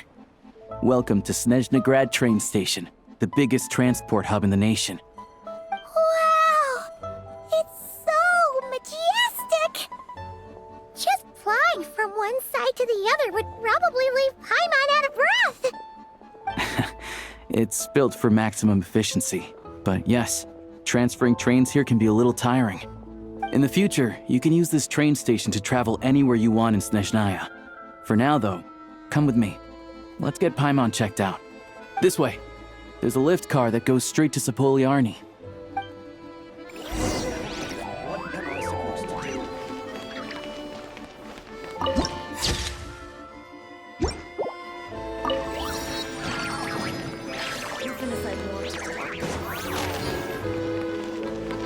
Look!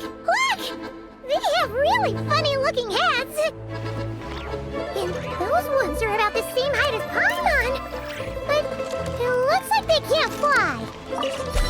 Those would be Volkudlak and Domovoy.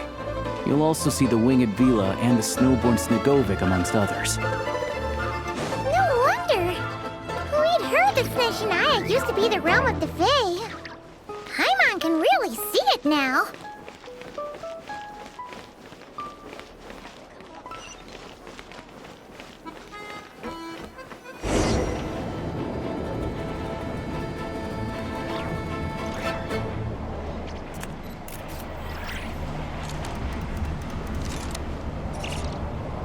Wow, this... To the left is the market of Zolny. They sell everything there. You can often find some nifty little trinkets. To the right, you'll see the Korolyevsky Theater in the distance. Look at that! Incredible!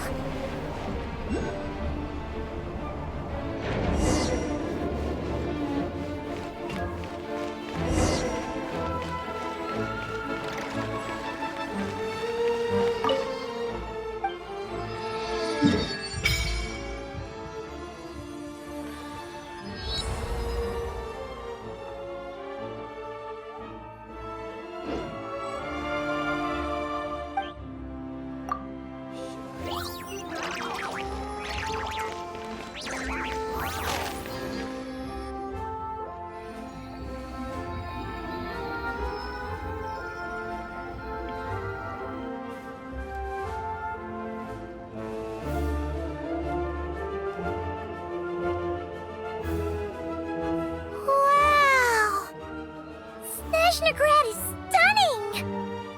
Seeing it with our own eyes makes all the trouble we went through to get here worth it! I found it pretty stunning when I first came here too. But I soon found out that stunningly beautiful means stunningly expensive. The prices here are crazy. I'm just a small-time hunter, so Zolny is where I spend most of my time. This way will take us to Podvorier restaurant. They offer food and lodging there, so you can get settled in while I fetch the doctor. Is that gonna be stunningly expensive too? Yeah, I mean, there are places to stay in Zolny, but I highly doubt they'd meet your standards. Most of the stoves are out of crystal, the windows are drafty, and at night, four-legged roommates come out to play, sharpening their claws on the roof beams and floorboards. Yep, no way. Not a chance Paimon's staying anywhere like that. Maybe we can split the cost of the room between us? Paimon still has some savings left. Fine then. It's your treat. Paimon will save her money for buying a nice little cake. Don't worry, you'll get some too.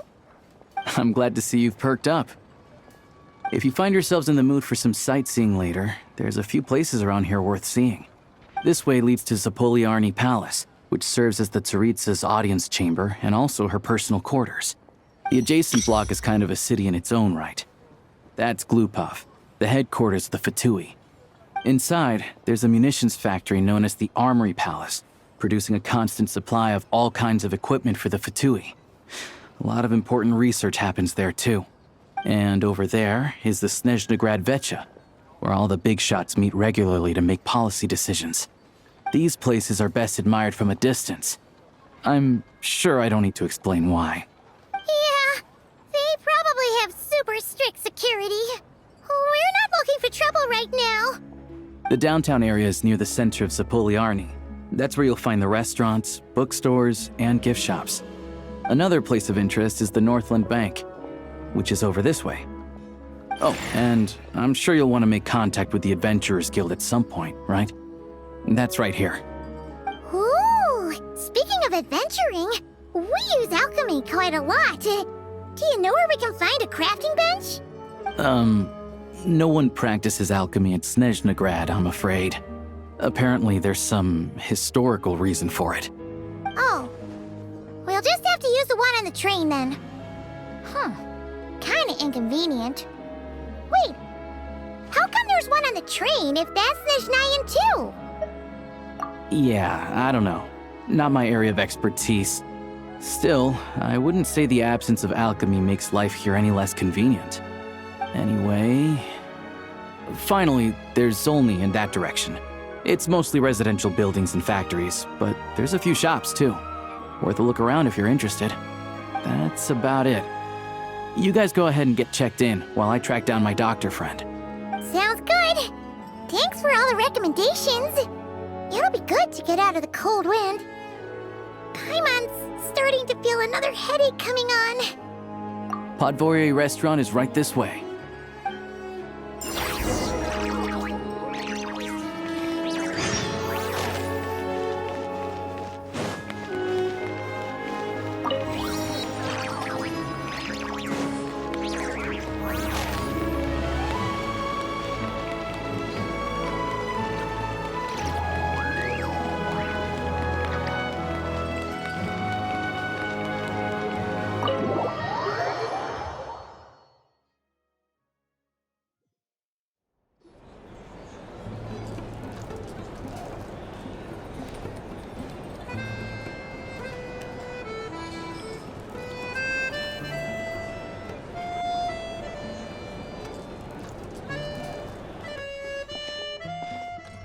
Looks like you get what you pay for, huh? Paimon likes this room a lot. Yeah, much better now that we're out of the cold. Oh, thanks for taking such good care of Paimon. Honestly, she feels kind of bad for throwing a wrench in the works. If this were anywhere else, we'd be out investigating and adventuring by now. But instead, we're stuck here waiting for a doctor. You're right. No need to push ourselves too hard for no reason. A lot happened on our way into the city. Let's review what we've learned so far and try to figure out what to do next. Obviously, the million more question is, what is the Tsaritsa planning? Everything else leads back to that. Sure was. And so far, we've learned that in addition to the 7 Gnosis, her plan also requires a ton of energy. But we won't get to see her anytime soon. Alosha said that she went east to fight that big monster. It must be a pretty powerful one if it can blanket the whole of Snezhnaya in a snowstorm this awful. To be honest, what we're really lacking right now is information. The kind of information that only the higher-ups in the government would know. Not word on the street type of info. Paimon can think of a few people who might be able to help us. But... Right! And when we left Nogcry, Sandrone specifically left a message reminding us which side we're on. So... it's unlikely they'd tell us anything confidential about the Tsaritsa's grand plan. Yeah, fair point. Besides, that Gloop-off place is right nearby. We've got nothing to lose, so it'll be a waste not to go. There's gotta be someone there willing to talk to us, right? Maybe Arlecchino or Sandrone? Or possibly Tartaglia. But it's unlikely we could sweet-talk Arlecchino, let alone Sandrone. She basically told us to stay in her lane already. Yeah, the last time was all the way back in Fontaine, right? Too bad we missed him in Nogcry. Apparently, he came to help out. Hello. Is there a traveler in Paimon in there? That's Alosha! Come in! Hello, I'm Dr. Luneva. Alosha mentioned that one of you is feeling a little under the weather. I see. So you're my patient today, yes? And you're, Faye, I presume? Good question. Paimon's not too sure either, but she's definitely not the same kind of Faye as the ones we saw at the train station. Is that gonna be an issue? Not exactly. It's just, I'm used to treating human patients. Fae tend to be far more resilient than even the healthiest and most long-lived of humans. But don't worry, I do have some experience treating Fae. I've even diagnosed plenty of cats and dogs in my time. Safe to say, I have a fairly eclectic range of expertise. It'll be fine. Paimon's basically the same as a human, right? We're no different when it comes down to it, are we? More like you don't eat enough. The more talking you do, the more you need to eat.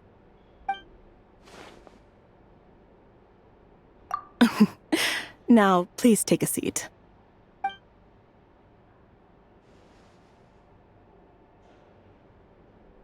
Okay, vital signs are good. Test results are all within normal ranges. I don't think it's anything serious. More than likely, you've just caught a cold. I can give you some medicine to tide you over, but as long as you rest properly for the next couple of days, you should feel better. Make sure to keep an eye on your temperature, though. If you find yourself with persistent low-grade fever, or if your symptoms don't improve, just contact me again. Sounds like there's no cause for alarm. Thank you, Doctor. You're very welcome. Just doing my job. I'll leave you in peace now. Time to visit my next patients. Take care. You heard the doctor. Best you rest up here for a couple days. No sightseeing for the time being. All right, then. Guess we've got no choice. Let's just treat it as a short vacation. I have to get back to it. If you need anything else from the doctor or me, go to the Hunter Trade Station in Zolny. The boss there knows how to reach me. Hey, no big deal. You saved my life in the Shadow Realm. This is the least I could do. See you around.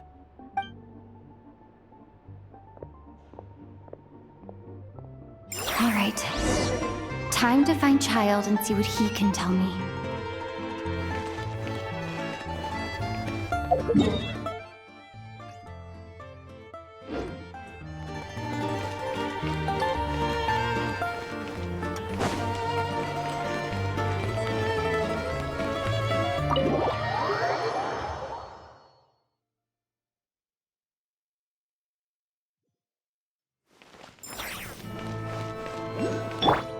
Try and stop me!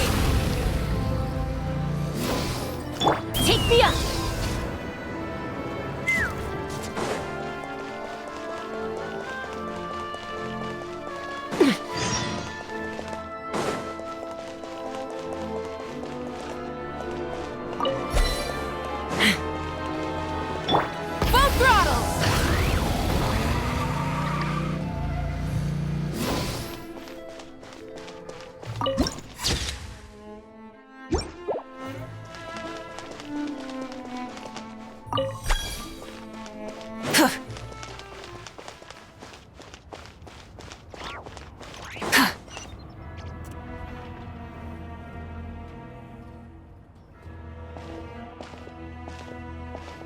Hold on.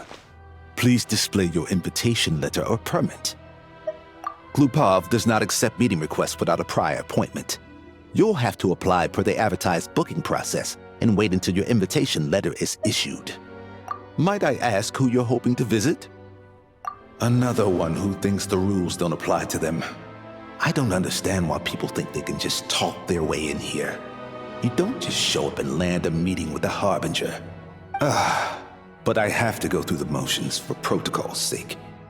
Honestly, it's such a waste of time asking when I already know what the answer's gonna be. Wait a moment. I'll pass on your message. If Child is unavailable, you'll have to go through the proper procedure.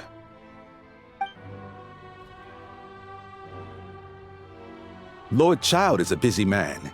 He's probably not in Glupov at present. If I were you, I'd cut your losses. No point waiting any longer.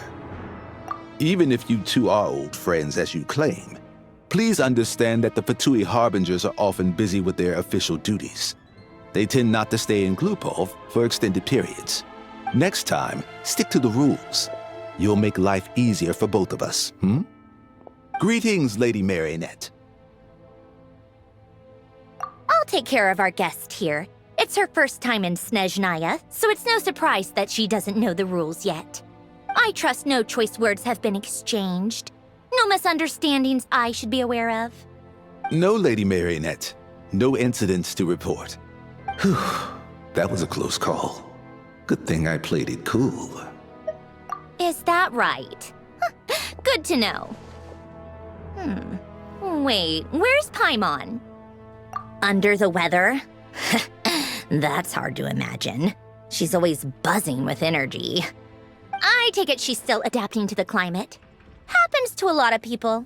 It's even colder here than in Nodcry. Has she seen a doctor? I can get you one if you need. All right then. Well, let me know if you run into any other problems. Why else? I was just about to sit down for some much-needed tea time when I heard that an old friend of Tartaglia's had shown up outside. No appointment, nothing. And, as obnoxious as it may be to show up uninvited at Glupov, I couldn't help but take pity on the poor soul who was waiting outside in vain. So I had no choice but to abandon my freshly brewed piping hot tea and come to see this mystery guest for myself. Well, I felt our time working together in Nodcry warranted some courtesy. I couldn't exactly let you freeze to death out here in the wind. Unfortunately, I can't invite you inside either. The rules of Glupov wouldn't allow it, and as a Harbinger, I have to lead by example. On the plus side, Snezhnograd actually has some class, unlike Nasha Town. Torchlight Books has a very nice selection of teas and cakes, so we can catch up there. Your treat, of course. Because I already wasted one perfectly good cup of tea today. That's why.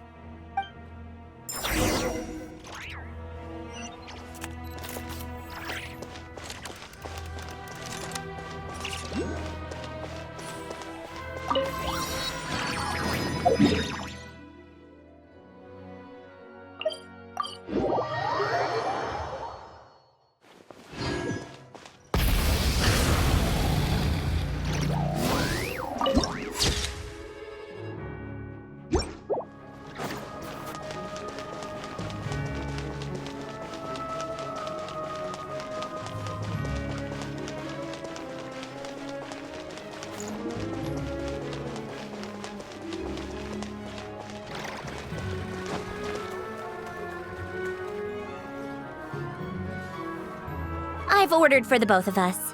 No objections, I assume. I'm sure you trust my taste. Okay, let's get down to business. I'm guessing you don't actually have any urgent business with Tartaglia, per se. You just want information, right? Wanna take a guess? Of course you'd say that. You shouldn't underestimate Counselor Tartaglia, you know. That's right. I'm sure you've heard of the Snezhnograd Vecha by now. Well, he's busy preparing some paperwork for their next meeting. They'll be discussing yet another extension to Project Stuzha. It's basically all anyone cares about in the Vecha these days. Yeah, he's more of the shoot first, ask questions later sort, isn't he? It all started with a very detailed letter that Capitano left for the jester, Piero, before leaving for Natlan. In that letter, he detailed the future arrangements for his subordinates. All of his key people were reassigned to Tartaglia. I guess he'd already prepared to leave us for good all the way back then. But Piero didn't reveal the contents of the letter until the events in Natlan had concluded. That was his reaction, too. Why me? With a bewildered look on his face. He'd always assumed Capitano looked down on him. He was a man who kept his thoughts to himself and barely spoke to him the whole time they'd known each other. But he occasionally brought Tartaglia along to my tea parties back in the day. So to the rest of us, it was clear that Capitano had quite a lot of respect for his young comrade. By the rest of us, I mean my tea party regulars. Arlecchino, Rosaline, and... actually, not Columbina. She was probably oblivious to it. Anyway, then the Liues situation happened. Normally, it took a lot to get under Capitano's skin, but that time he was furious. It's not really my place to talk about it, though. You can ask Tartaglia about it sometime. Basically, Tartaglia probably had the wrong idea about Capitano all along. Right up until Piero revealed the letter he'd left behind. Capitano believed that despite Tartaglia's immaturity, he showed great potential. Plus, he possessed a kind of purity rarely seen among members of the Fatui. Yeah, it's one of the few things that I'd agree those two have in common. But there's one other reason why Capitano chose Tartaglia to assume command of his troops. He knew that after he was gone, several of the others would swoop in on his army like vultures. With the ones who stood to benefit the most being the rooster Pulcinella and Regrator Pantalone. Once they divided Capitano's troops between them, they'd be more powerful than ever. No one would be able to stop them. So, you can see why Capitano chose to hand that letter to Piero, right? Exactly. Piero also needed to back a harbinger as soon as possible. And all things considered, Tartaglia was the best choice. Even though Tartaglia has had the support of Northland Bank for a long time, he and Pantalone are ultimately not cut from the same cloth. I'd say Capitano made a good judgment call. Anyone else caught in this situation would probably feel like they'd been hung out to dry. His best course of action will be to distance himself from any shady business, while still maintaining friendly relations with Pantalone, but seeking Pulcinella's support at the same time. What's the point in having a tea party if you don't spill a little tea?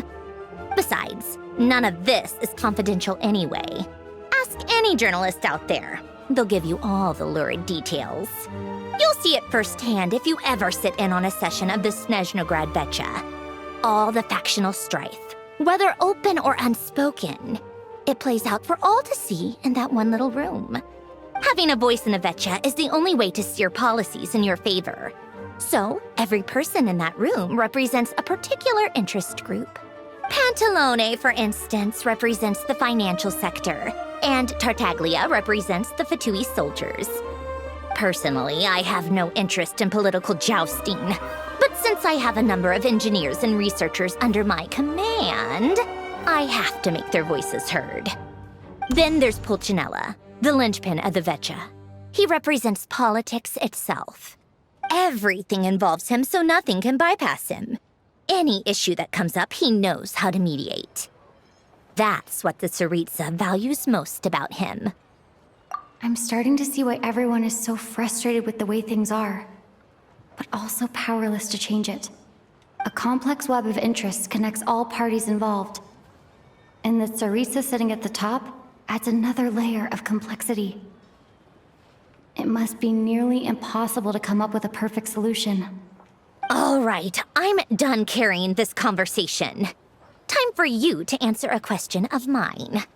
You must have known that you can get the info you needed from me. So why was Tartaglia the first person you asked to see and not me? Huh? Jealous? As if. Wait. Oh, I think I know what it is. Columbina passed on my message to you before you left Not Cry, right? I only meant you should be mindful of which side you're on. Is that actually why you didn't ask for me? Because you took that to heart? Fair enough. It's not your fault. I blame all these politicians I've been hanging around with lately. Always beating about the bush when they talk. I guess it must have rubbed off on me. Anyway, just ask for my help next time, okay? Little things like this are no problem. Lady Marionette. What now? Can't you see I'm on my break? Whatever it is, just leave it on my desk. I'll look at it later. Sorry to disturb you during your break, ma'am, but I'm afraid it's an emergency. Isn't it always? I've told you before, fixing the tracks and transporting ice blocks does not constitute an emergency. The equipment in Svietlolaidovka is in urgent need of maintenance. With how the weather's been recently, we suspect that the cause is a buildup of snow, exceeding the maximum weight limit. The supports on one of the machines broke and fell, awakening a dormant beast and leaving many of the ice miners trapped in a nearby ice cave.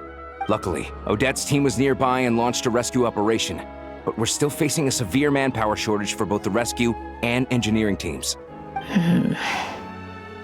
I guess that's it then. Our tea party will have to end here. I'm the only engineer you'll need. Do you actually want to come with, or are you just saying that? Nice of you to return the favor. I'll have a couple of people look after Paimon. They can let her know that you had to step out for a while. Given how urgent this is, I'm sure she'll understand. And honestly, I'd rather have your help than anyone else's. Between your skills and experience, you'd be reliable help. Then let's go. You, take 2 people to Podvorye restaurant. Find her room and watch it like a hawk until we get back. If anything happens to Paimon, you'll be answering to me. Yes, Lady Marionette.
They weren't exaggerating. This is really dangerous. It's a good thing only one of them broke. From what I've been told, most of the trapped miners are over in that direction. Yeah, you do that while I check the rest of the equipment. I'll evacuate the people around here as I go. Meet me back here as soon as you're done.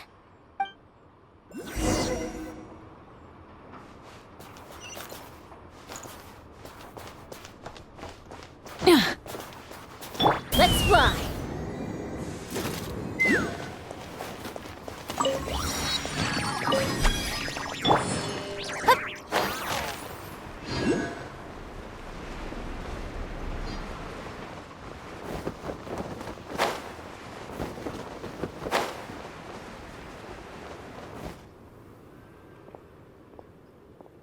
I have to be getting close.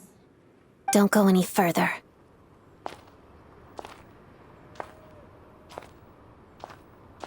It's too dangerous here. There's a highly aggressive monster on the prowl.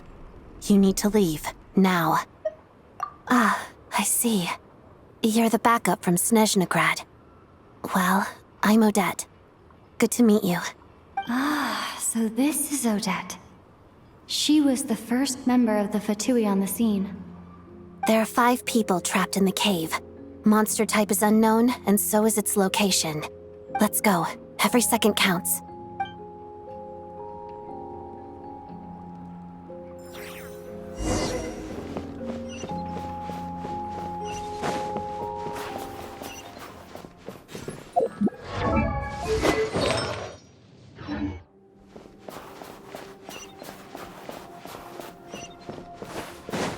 Careful.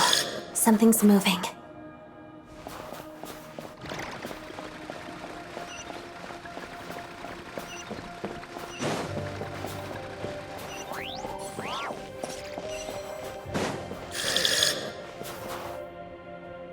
This must be the monster's shadow.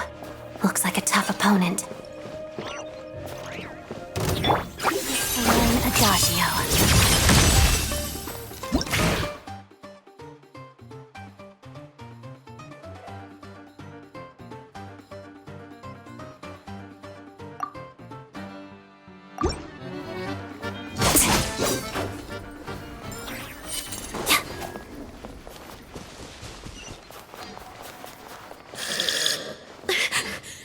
Stay back!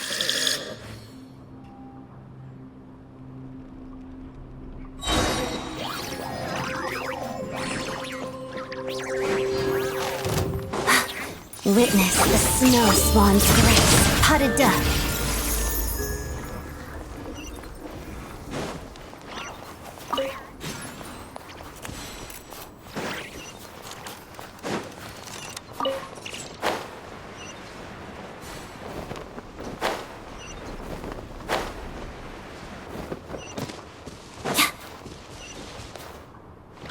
I see them. They're right behind the monster. The monster seems very agitated. It could attack at any moment. Let's make the first move. Shadow me.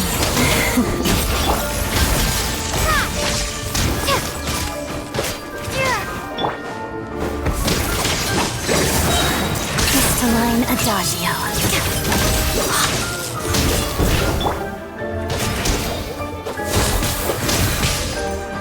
Let's begin. Pas de deux.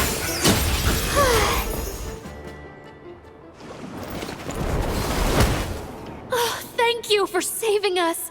We'd have been monster fodder otherwise. Thank you. Thank you. You're welcome. You should be safe now.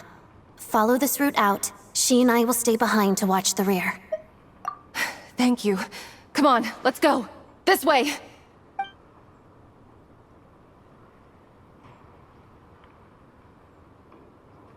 I've searched the area. Pretty sure the monster made a tactical retreat. Yeah, but with us here, it won't be coming back anytime soon. It may be small, but don't be fooled. It's a ferocious beast. People are just food in its eyes. It's lucky we got here when we did. The trapped miners have been successfully evacuated. Time for us to leave. Wait, this place... There's something unusual about it.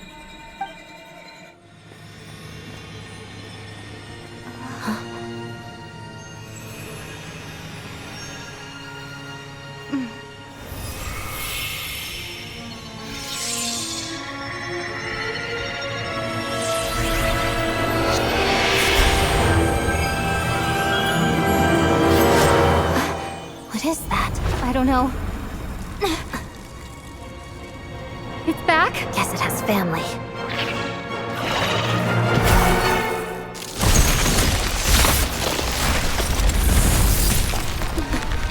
This way. Run!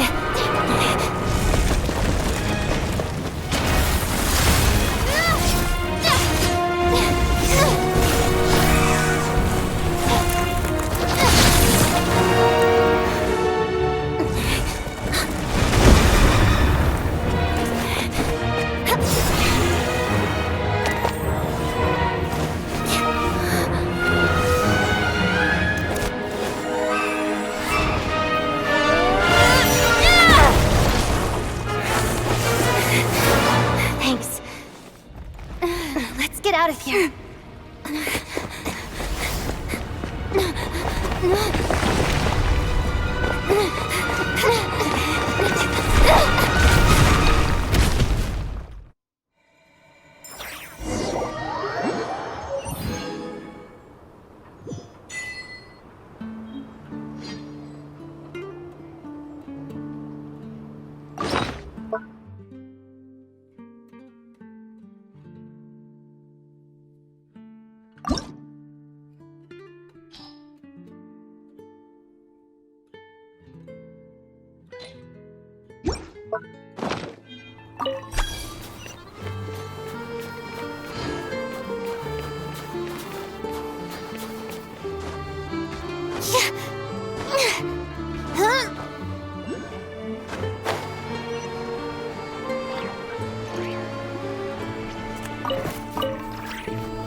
Everyone's accounted for. We managed to rescue them all. We also placed a sign at the entrance to the cave, warning people to stay away. You really held your own today. I still don't know your name. Don't think I've seen you before. I'll remember the name. All right then. See you around. Hello, Lady Marionette. I hear the rescue operation was a great success. I knew I could count on you. What brings you here, Odette? Here for a performance? No, a Fatui mission. I happened to be nearby and heard the crash. She hasn't introduced herself then. Odette is the prima ballerina of Snezhnograd. She's quite the celebrity. If you ever hear people mention the two crowning jewels of the Korylevsky troupe, they're talking about Odette and the prima donna, Vodianitsa. On top of that, Odette's also a rising Fatui star. It's looking likely she'll inherit the title of the Fair Lady. She learned all her combat skills from Rosaline herself. Used to be one of her most valued subordinates, too. You flatter me, Lady Marionette. If she's Rosaline's protege, that makes me... never mind. There's no need to bring it up. No point making things awkward. How's progress on your end, Lady Marionette? Equally successful. I finished reinforcing all the equipment. Took me a little longer without Polonia's help. But the outcome is the same, of course. Even if the heavy snowfall summoned by that monster lasts for another 3 months straight, this equipment won't give way. All right, now that we're done here, it's time to get out of this blizzard. Sure, but Snezhnograd will send someone to investigate and draw up a relief plan. And I guess I'll have to write the incident report myself this time, since it involves a mechanical malfunction. First, Pantalone needs to approve the budget, then Pulcinella has to sign off on the plan. Once they've argued it out and reached a compromise, we can move forward. That's the rough process anyway. Could take anywhere from a couple of weeks to a couple of months, depending on how smoothly it goes. Yup, nothing we can do about it. There's a whole stack of incident reports like this back at the office. The snow has eased a little for now, but there's no telling when that will change with that monster still at large. Fuel for heating is in short supply, and relief is weeks away. There's no immediate threat to life, but still, it just feels like there should be a better way. Hey, quit daydreaming. Let's get back to Snezhnograd.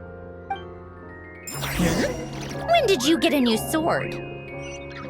I found it in a cave. It handles pretty nicely. You have a strange affinity for secondhand swords.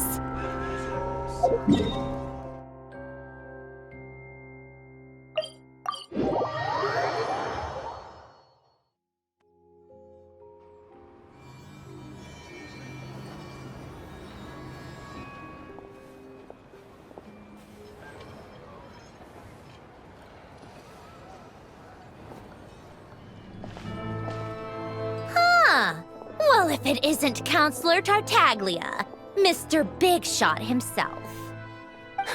Go easy on me, all right? I'm still recovering from the interrogation the real Big Shots put me through. Hey, comrade, it's been too long.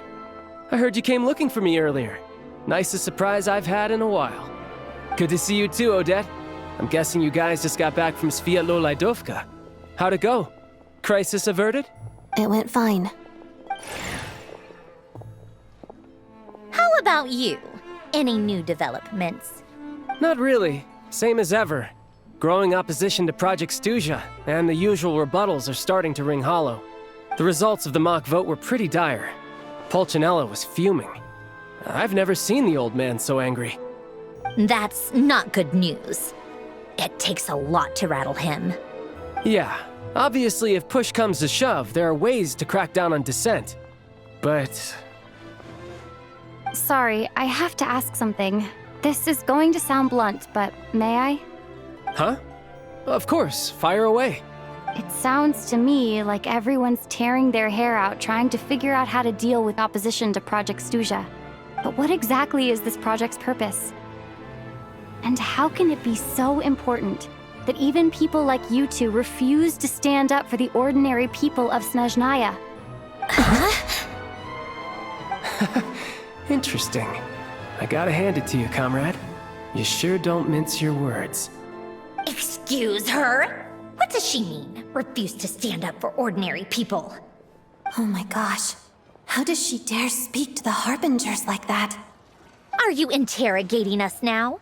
It's okay, Sandrone. Let me explain. I think I understand where she's coming from. If I could, I'd take your side right now. In fact, my position's very similar to yours. I've only held back on casting a dissenting vote in the Vecha because the Tsaritsa would never let me get away with it. Still, I have a responsibility to the Fatui armed forces, so I do what I can to make their voices heard. Most of them are just regular folks from small towns far from the capital. I'm sure you've seen how much those kinds of places are struggling right now.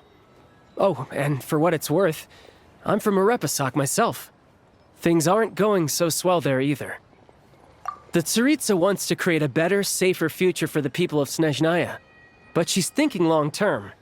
I don't doubt that from where you're standing, Project Stuzha seems to be creating all sorts of issues for everyone.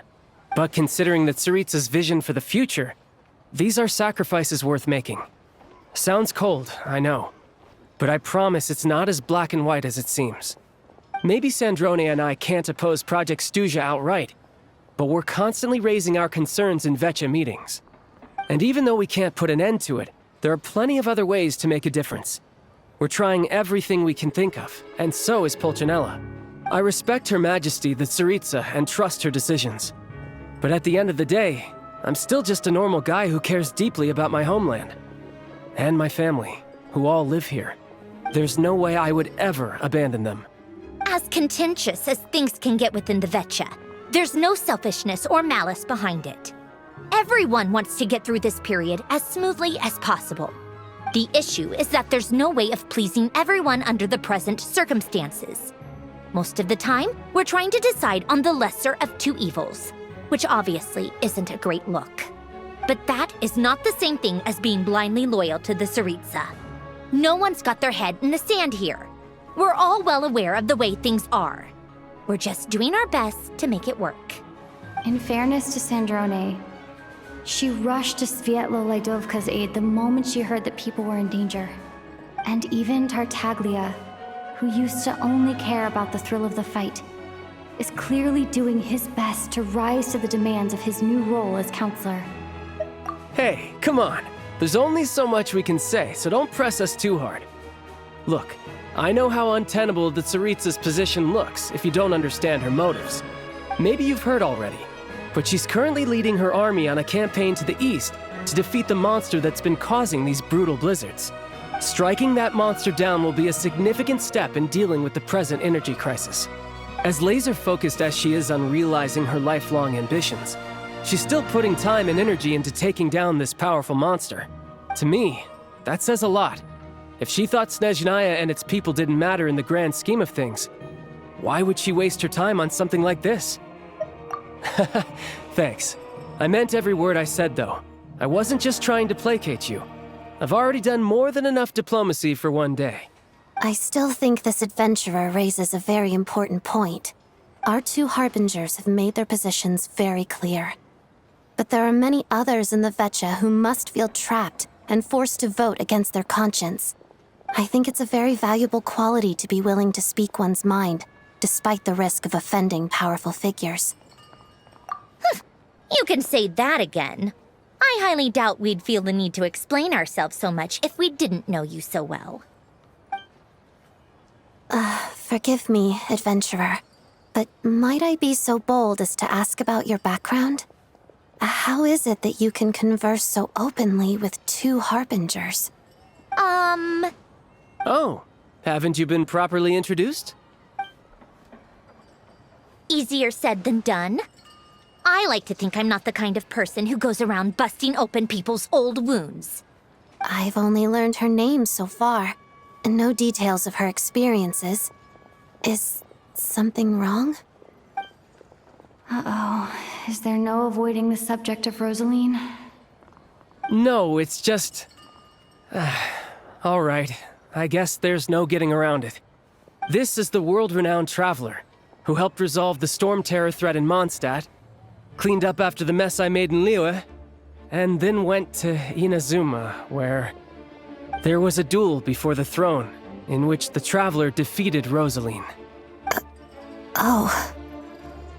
I'm sorry. I didn't think you two would be seeing much of each other, so I figured it wasn't worth bringing up. It's fine. It was a long time ago. It's fine. Sorry. I just remembered that we have a rehearsal coming up. Please excuse me. I should get going.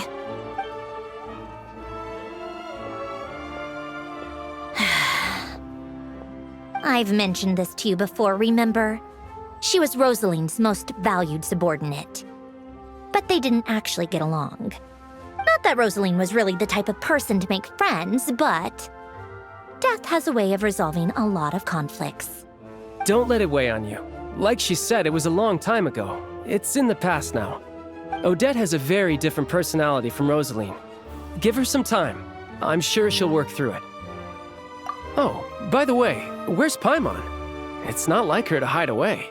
She hasn't been feeling well, so she's resting at Podvorier Restaurant. I got a couple of my people to look after her while we were gone.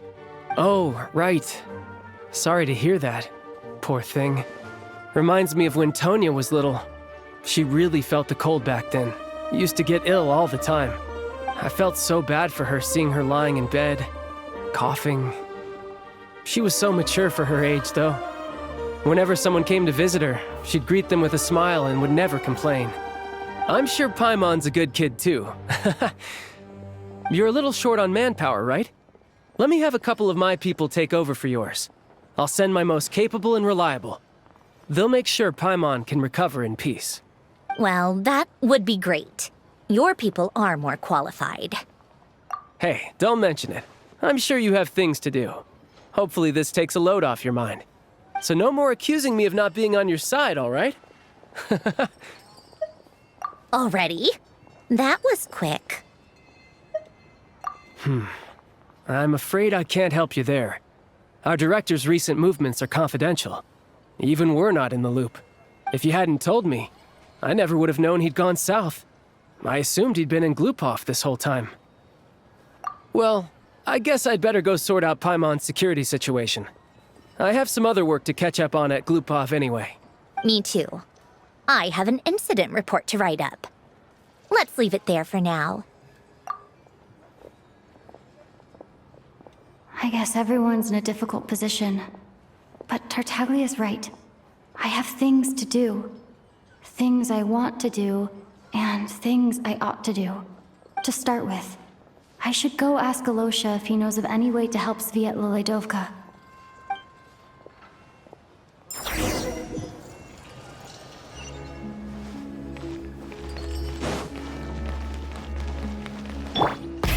Rev the engines!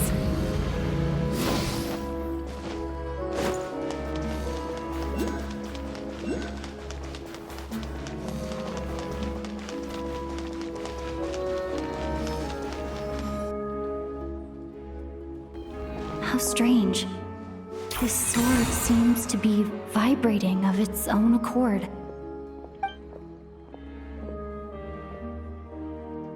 It's a very faint vibration, but it's getting stronger as I get closer to the Statue of the Seven. Does this sword have some connection to the statue? But all it does is vibrate, even when I touch it. That place I got this sword from was definitely out of the ordinary. Maybe I should try channeling the power of cryo?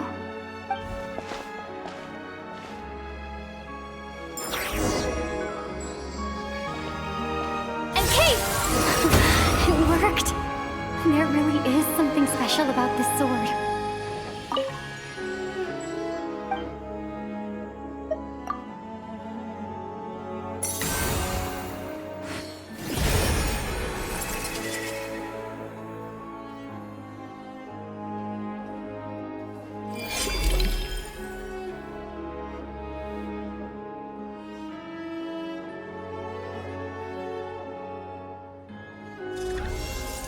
I don't really understand what just happened, but I'm pretty sure this sword just got a little more powerful.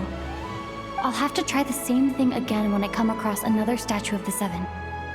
In the meantime, I'd better go find Alosha.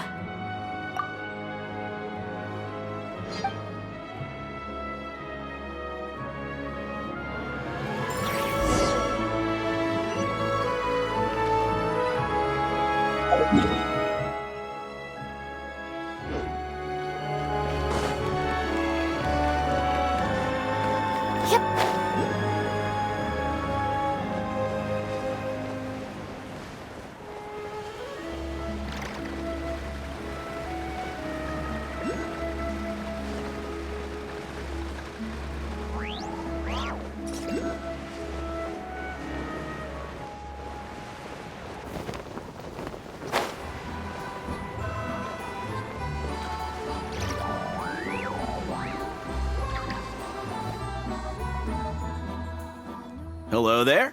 How can I help? Ah, sure thing. Give me a second. I'll go fetch him for you.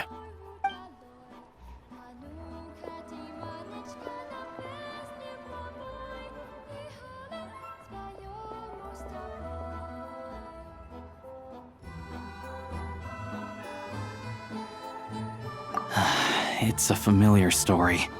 I've had similar experiences. Although Snezhnagrad doesn't deliberately delay or withhold relief, those first few days of waiting for help are always the hardest. It's a fundamental contradiction. If emergency relief can't be delivered in time, what's the point in even calling it emergency relief? Not necessarily. I think there's a good chance that Kresnik Crystal from Stratomoros will start flowing into the market. When we resolve Stratomoros's energy issue, it's like we open the floodgates. A huge backlog of crystal is now available to the townspeople. There's no way they can use it up at once.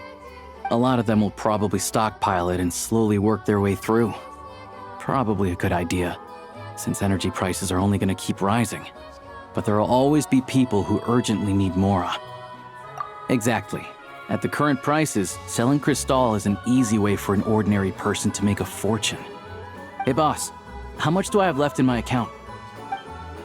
1 second, let me check. So, you're planning on buying the crystal out of your own pocket? Yeah. I don't know if I have enough, so I'll chip in a little extra and buy as much as I can afford. No, it's fine. You're new to Snezhnaya, and you have your own living expenses to worry about. Besides, you're already providing the train. Here's your Mora. See what you can find at the market, but I doubt there'll be much crystal left. Yeah, well, can't hurt to take a look. Let's see. Huh?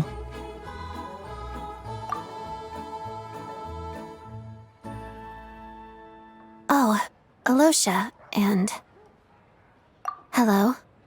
I didn't realize you two knew each other. Yeah, I take on some odd jobs in the city to supplement my hunting income. Sometimes I work as a cleaner or prop hand at the theater where Odette is one of the big stars, so I've met her a few times. When the weather's as bad as this, it's better for a hunter to adapt than to keep looking for game. Yes, and we sometimes need extra help.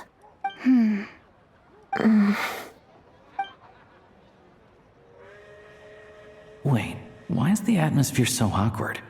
I thought things went pretty smoothly in Svietlolidovka.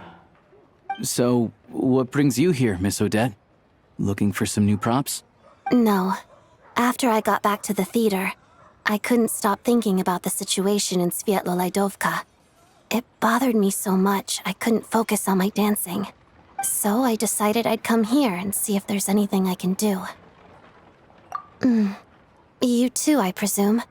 I suppose that's why you're here. I didn't feel comfortable expressing my true opinions in front of the Harbingers. Not least because ordinary Fatui like me don't even know what Project Stuzha is all about. Without knowing the full picture, I can't make sense of it. And at some point, if things aren't making sense to me, I can't just keep going along with it. So many people feel the same way. They wish they could do something, but all kinds of reservations hold them back. Explains why groups like the Roadcott are springing up to fill the gap. Yes. Well, that's one option. But there are risks to consider with organizations like that. The Fatui does not encourage their activities. Right, because things can get out of hand, and it's hard to hold the right people accountable when they do. I've heard about a few cases like that. Sandrone said Odette was on track to inherit the title of the Fair Lady. If so, she'll be able to find out what Project Stuzha is really about. Still, it's probably a little soon to ask her about that. There may be more to the story. What's on your mind? I think we can both agree that no matter which side you're on, it can't stop you from doing the right thing. Where there's a will, there's a way. I know what Rosaline did while she was abroad. You made the right decision, so no hard feelings. So, what's your plan? Oh, we were gonna buy some Crystal. I heard there's some on the market right now. Funny. I had the same idea. In that case, let me pay. I can claim it back as mission expenses. The real issue here is that government relief is behind schedule. Surely it makes more sense for the state to cover these costs than for us to pay out of our own pockets. True. It's a huge expense after all.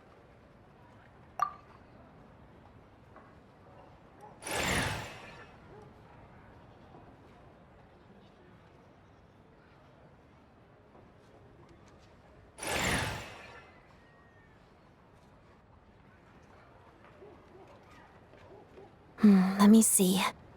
I'll take it all, please. And I'll be needing a receipt. Right. Choose mission budget under the expense category, but be sure to specify emergency rescue operation in the description. Otherwise, the normal reimbursement limit will apply. Let's book this train. Regulations say that if we need to transport Kresnik Crystal during Project Stuzha, extra carriages can be added 1 hour before departure.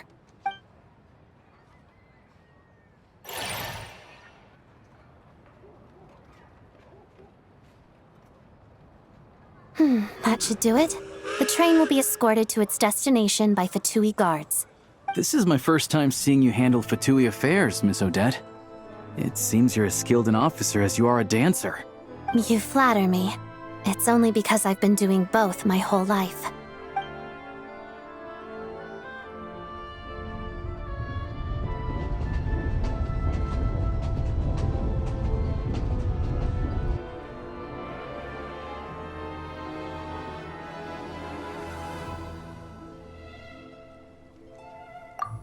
Anyway, I bet you've been non-stop today, am I right? Any idea how Paimon's doing? What's wrong? Who's Paimon? Her travel buddy hasn't been feeling well. She caught a cold right after they got to Snezhnaya. Sounds like she's important to you. I can't believe you've been dealing with this on top of everything you've been doing to help the people of Snezhnaya. I've got nothing going on right now, so I'll join you. I want to see how she's doing. May I come too? I have some candy that someone gave me back in Svietloleidovka. Plus, I know a little bit about relieving cold symptoms. All right then, let's go.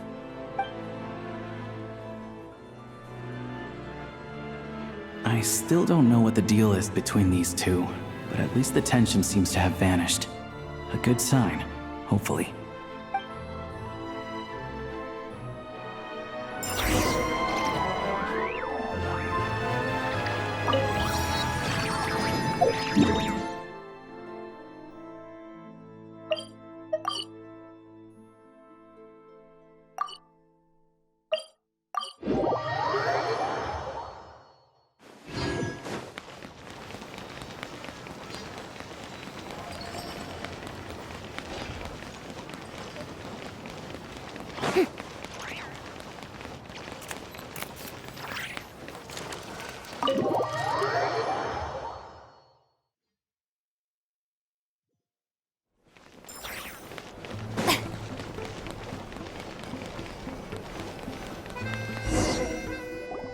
Hello. Sorry, but there's a sick person recovering in this room. Can I help you? What happened? Oh, please, excuse me. Are you the Traveler? Could I take a quick look at your Adventurer Handbook? Master Child said I should verify your identity.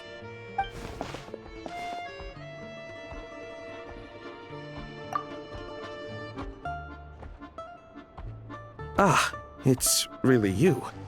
Sorry for the inconvenience. We're under strict orders from Master Child to keep this room well guarded. At the same time, we can't interfere with Podvoye Restaurant's business. That would only seem all the more suspicious and draw unwanted attention to this room. Besides myself, a few of my colleagues are stationed in and around the restaurant, in plain clothes, of course. Rest assured, you're in safe hands. I didn't expect such a high standard of protection. Well, Master Child handpicked us for this special assignment. We're not about to let anything go wrong. Anyway, I won't keep you any longer. Please, head inside.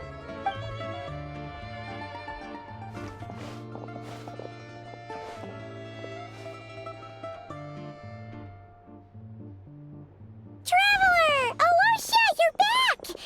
Oh, hey! Who's our new friend? Hi, I'm Odette. The Traveler and I crossed paths a few times. Another friend from the Fatui, huh? You're practically a member yourself by this point. Paimon's definitely on the mend. We should be back to our usual travels in a few days' time. Seems like that doctor was right. It's just... Paimon's limbs are still feeling a little chilly. I have just the thing. Whoa! What's this? Is that a flame inside an ice cube? Wait, is this real ice? How's it not melting? And how does the fire keep on burning? All keen observations. You're right. This is called core ignis. Whenever I've caught a cold in the past, I found I recover much more quickly if I place this by my bed. You're welcome to borrow it. Awesome! Wow! It's so nice and warm! Oh, it's like magic. Your name was Odette, right? How did you two meet again? Looks like she's in pretty good spirits. That's a relief. Any progress with your investigation yet? No surprises there, I'm sure. They're not likely to let anything slip. The Rokad, huh? Let me think. Members of the Rokad keep their true identities hidden, but I think there might be someone I can introduce you to. Leave it with me. Meet me at the Korolyevsky Troop tomorrow, and I'll tell you how it goes. Would anyone like a drink? I'm gonna head to the bar. Paimon will have... maybe some hot milk? Yeah. Paimon's in the mood for something warm. Enough with the secret chat, you two. Let's catch up properly in a minute. Paimon wants to know everything that's happened today. It'll be kind of like tabletop troop. No reason why listening to a story can't be an adventure.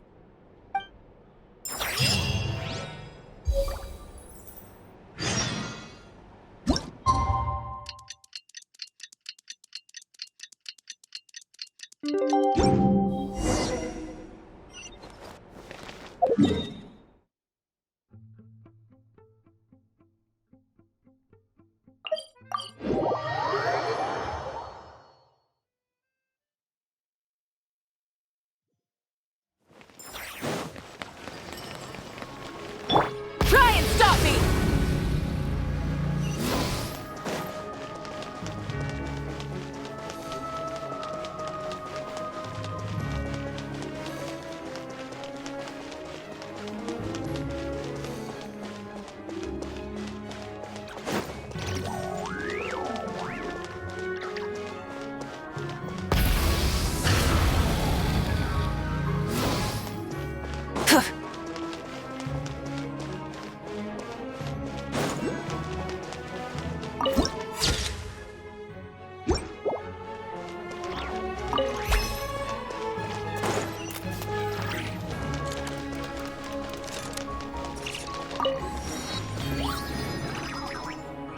Ah, you made it. I've got some tickets, and I managed to set something up with the Rokot. It'll have to wait until after the show, though. Happy to stay and watch? I doubt you've seen the Korolyevsky troupe on stage before. Pleasure. Here, this is the way in.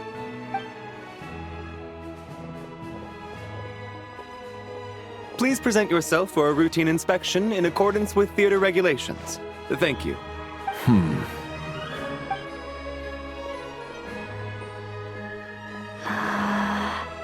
Is that guy with the fatui? Looks like he's waiting for something. Okay, all done. Thank you for your cooperation. Please proceed through to the theater.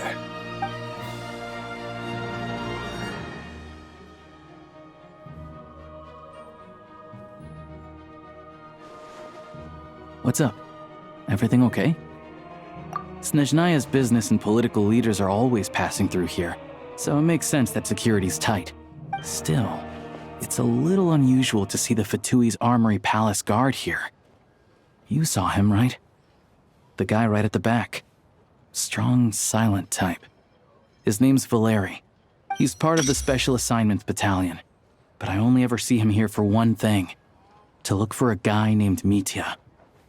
Supposedly a researcher, though he never seems to put much time in at the office. The theater is one of his favorite places to hang out when he's playing hooky from work. But that's not for us to worry about. Let's go. The show's about to start.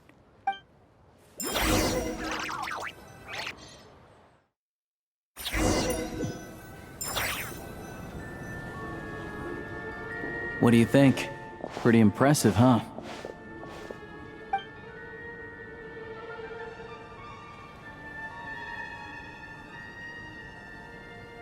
Oh, the one in Fontaine? I hear it's iconic. Never seen it for myself, though. Here we are, just in time. Sorry, coming through.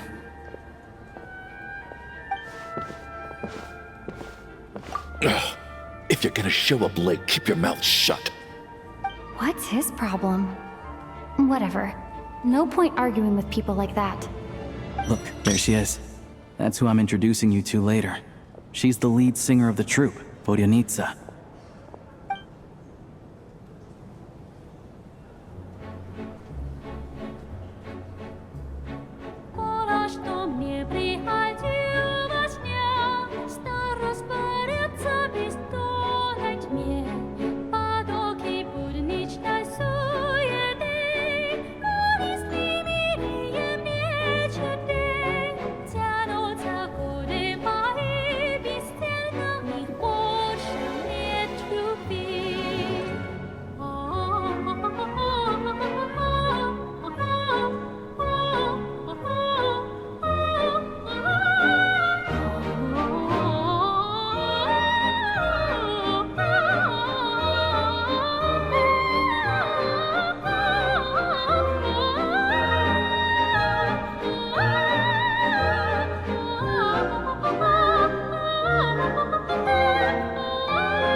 this leads directly to the green room. They're expecting us. Vodyanitsa will be waiting for us there.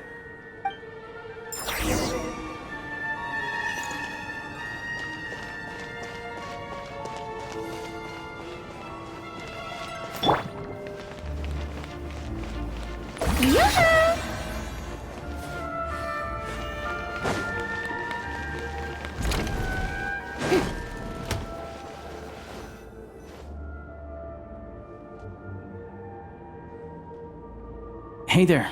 Excuse me. Can you believe it? I am so mad right now. Come in. Oh, it's you two. Huh? You know each other? Oh, wait. Is this who you were telling me about? The one you met yesterday and couldn't stop thinking about? I never said that. Yes, you did. Why are you denying it? It was right before I went on that rant about the moody factory owner. Oh, I remember it so clearly. Might I ask what brings you two here? Oh, I just brought her here to see the show. And when it finished, she was full of praise for Vodyanitsa's performance. So I thought I'd try my luck, see if we could get the chance to chat for a bit. Maybe get an autograph? You work here. You of all people ought to know that's against the rules. It's not what the green room is there for. Oh, what's the big deal? Come on, don't be shy. I can give you an autograph. You can take a picture too if you want. Do as you please. I finished all my shows for the day. I'll leave you to chat.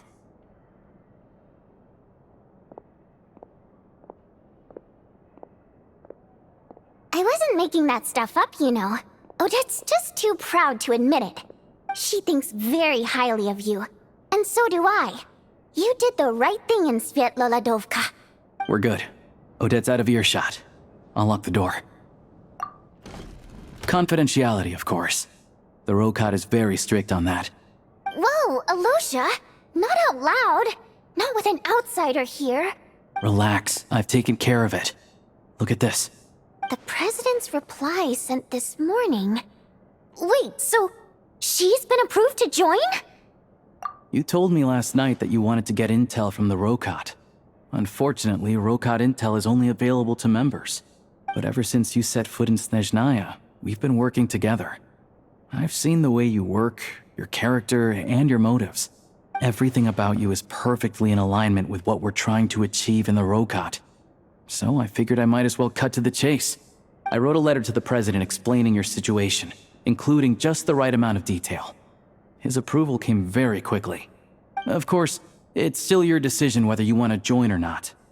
We'll respect your choice. Well, assuming Odette was telling the truth and she didn't misjudge you, I guess we don't need to worry about you blowing our cover. Still, you gave me a real fright. I didn't know that's why you came looking for me. So, that stuff you said about admiring my performance, was that just because Odette was here? Did you actually mean it? Now you're talking. That's what I like to hear. Anyway, let me give you a quick rundown of how things work.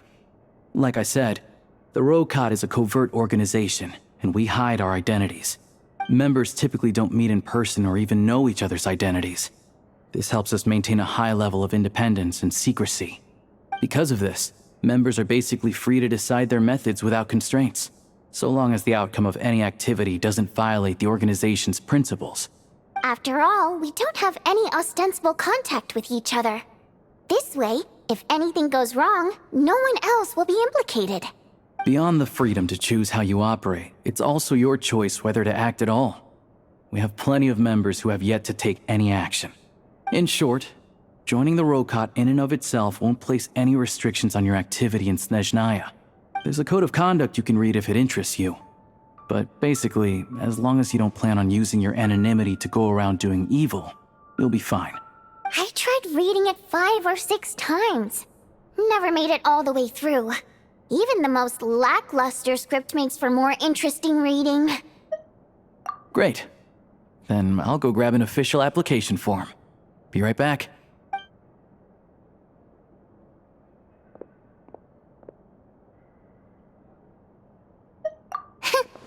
Well, Alosha has this pet dog, you see. His name's Tagarin, and this one time, Alosha brought him backstage. Tagarin took quite a liking to me, so I played with him for a little bit and fed him some treats. Then, the Rokot was out on a mission one day, and even though we were all in disguise, Tagarin recognized me right away. Just a coincidence, really. We didn't report it to the higher-ups, though, to avoid dealing with the fallout. Like... my job at the theater, for instance. I really needed to make ends meet. By the way, what were you complaining about just before we came in? Did everything go okay with Chuganov? Everything did not go okay. That's why I was so mad. I tried to make some small talk with him before I went on stage to fish for intel about the Iskra manufacturing plant. But he wouldn't take the bait. No matter what I said, he kept dodging the question.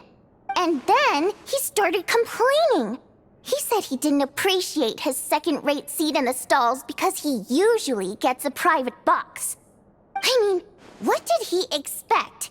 Everyone knows that if you want a box seat, you buy a ticket well in advance. But instead, he sends me a letter the day before the show when we're practically sold out. I had to juggle things around just to get him a half-decent seat, hoping he would appreciate the gesture enough to share some information. But nope, he didn't give me anything.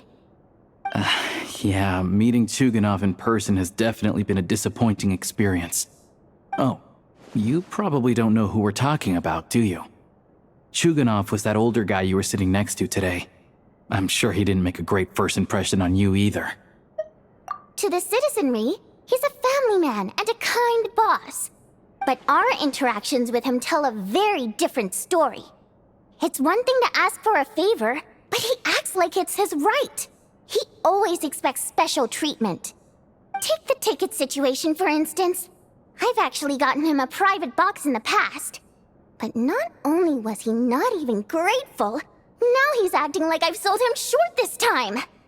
Not to mention that he's never paid for a single one of his tickets.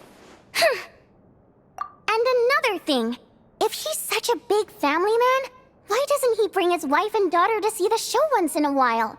I've never seen them here, not even once. Calm down, Vodyanitsa. If you won't do it the easy way, we'll have to try the hard way. But first things first, here's your application form. Go ahead and fill it out.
Looks like I'll need to make a few little tweaks here and there. But other than that, you're good to go. We'll hold on to this for you. All right. Now that we're officially Rokot comrades, I can tell you. Chuganov is the target of our current operation. Recently, we've done some recon work at the Iskra manufacturing plant, which pretty much confirmed that their energy consumption is way beyond the legal limit. All we need now is some direct evidence to present to the Vetcha, so we can demand that they shut the plant down. That way, the Kresnik Crystal can be allocated to where it's needed most. I was hoping he might let slip during one of our chats, but he's too tight-lipped. We'll have to find another way. I'm meeting another regular theater goer tonight, Mitya. But Valeri's here too, and he's probably looking for Mitya, so he may end up being a no-show. Don't you worry. He must know how to dodge Valeri, or he wouldn't be showing up on time for every performance. Mitya is a renowned energy expert, Although we can't get any direct evidence of the excessive energy consumption at the plant, we can accidentally let the information slip to him. The authorities should take someone like him seriously. So if he starts raising questions about energy use at the Iskra manufacturing plant, there will be a proper investigation. Also, we're not allowed on site, but he has clearance. So all we need is his cooperation. Yeah, so that's the other thing we're trying to figure out. Though I think we're far less likely to make any progress on that front. Still, I hear that Mitya is a bit of a chatterbox. So, who knows? Maybe if we catch him in the right mood, he'll let something slip. What do you think? Sound like something worth your time? Okay, in that case, you guys find a seat somewhere nearby. Pretend you're a couple of buddies there to eat, and keep your ears peeled for useful information. He's a huge fan, so I doubt he'll have his guard up around me. But you two need to be convincing. If he suspects anything at all, he might stop talking. Sure. Don't worry. We'll make a believable pair of buddies. Perfect! You've sold me already. Now, help me tidy this room up a bit before we head out. Okay. What needs tidying? Everything!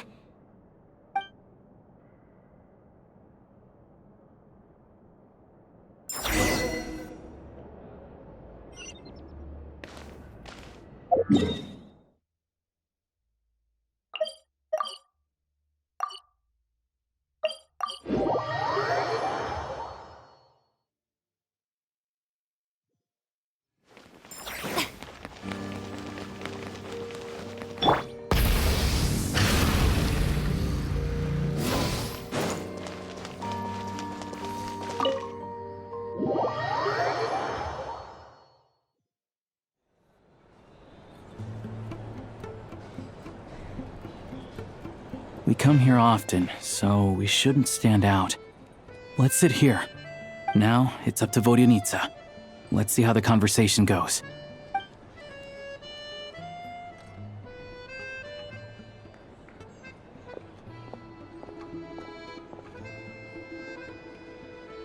Mr. Mitya! Over here! Over here! Oh, sorry. I got a little held up on my way here. Now we have even less time than we planned. Go ahead and order some snacks and drinks, whatever you like. Let me see. According to my schedule, we still have 25 minutes left. You're really pressed for time today, huh? I was imagining this would be a leisurely chat. If you'd prefer, we can always reschedule for another afternoon when you have more time. No need. Getting to meet the lead singer is a very precious opportunity for me. I'm not about to pass it up. I've already had to decline your invitation several times because our schedules rarely align. If I don't grab this chance while it's here, who knows when the next one will come around? Well, it's very kind of you to make time just for me. I'm not too sure, to be honest. But Snezhnaya's full of weird and wonderful things like that, so people tend not to bat an eye. I'm sure the same will go for the Eye of Grey and Paimon. The reason I invited you out for tea and a chat today was to get some feedback from a true fan of the theater. Well, I genuinely have nothing bad to say. No matter how many times I hear you sing, it never gets old. It always seems fresh and new somehow. Maybe it's because the more times I listen, the more details I notice. Or maybe you simply improve with every performance, delivering it better each time. Thank you! I'm delighted to hear that! Could you give me any specific examples? Oh, yeah. The piece you sang today, for example. Beneath the Frozen River? Hey, what's with you? I'm just praising a good performance. I always used to find that such a bleak and lonely song. But the more you listen, the more you realize that it's not as cold and nihilistic as it appears. When you really dig down into it, there's a certain level where you're surprised by the emergence of hope. Wow, I'm impressed. I didn't expect you to pick up on that. Actually, I only tried out that angle after talking with a composer. Still, Beneath the Frozen River wasn't on today's program. Oh, really? But it's a classic. You sing it every time. Almost every time. Oh, well then. let me say a few words about that other all-time classic, Flying in the Wind from the Mountain Sparrow. I didn't sing that one today either. My voice wasn't quite up to it, so I switched it out at the last minute. Oh, but, Sorry, Mr. Mitya, but you were at the theater today, yes? Of course I was. Remember? I said hello to all the troupe members before the show started. You, Odette, and the others. So what did Odette sing today? Elegy of the Snow-Winged Goose, of course. Correct. I see. You find my singing boring, don't you? That's why you don't remember a single song. Looks like I'll need to cut a few from the program next time. No, that's not it. I swear. All right. I'll be straight with you. I'm sorry. My mind was wandering as you took the stage today. I enjoy watching your shows because the exquisite performances stimulate the mind. It always sparks some inspiration for my research. So, whenever I get stuck at work, I come to the theater for a change of pace. Odette's dance during the elegy of the Snow-Winged Goose today was simply incredible. It got me wondering what she's been going through recently. That look of sheer defiance in the face of utter tragedy? It was so inspiring. I started scribbling in my notebook right away. Not that I made a ton of progress in the grand scheme of things, but I still think it was productive. By the time I snapped out of it, the entire show had finished. So what you're saying is, you didn't listen to my singing at all? Unfortunately not. I'm sorry, I don't know which is more disrespectful. The fact that I don't always come for the show itself, or the fact that I missed your performance. Seems like things are getting a little awkward. Mitya just stepped into a conversational minefield. If there's one thing Vodyanitsa doesn't like, it's people who show disrespect for her performance.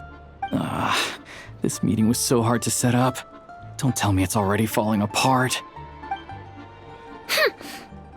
It's fine. I suppose this is affirming in its own way. At least, it shows that our performance really touches people's hearts, right? Don't let it bother you. It certainly doesn't bother me. She's showing a lot of restraint. Well, I'll be sure to let Odette know how much you adored her performance. Please don't say that. I always love your performances too. It's just that inspiration struck at the wrong time today. I'm usually all ears. I know, I can tell. That's why I value your opinion. I'm sure some people can't stand it when others praise their coworkers right to their face, but not me. No, sir. Fair enough. I still feel kinda bad though. But you know what I really can't stand?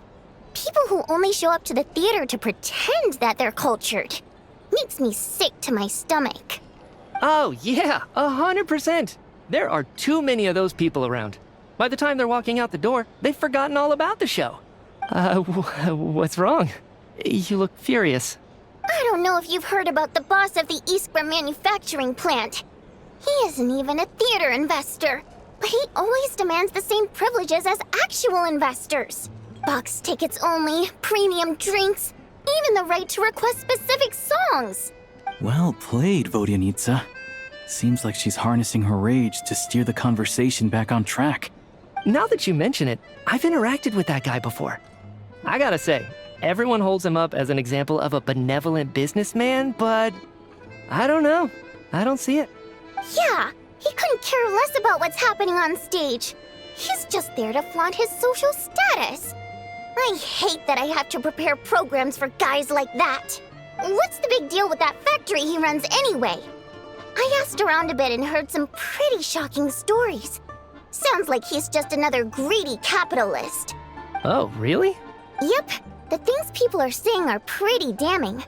Low wages, insanely long working hours, equipment running around the clock. And as if that's not bad enough, he also strictly forbids his employees from giving any kind of interview. Project Snezhnaya has now been extended so many times, we're at the point where crystal rations for the common folk are barely enough to survive on. Yet he even wants to get his greedy hands on them just to boost his own profits.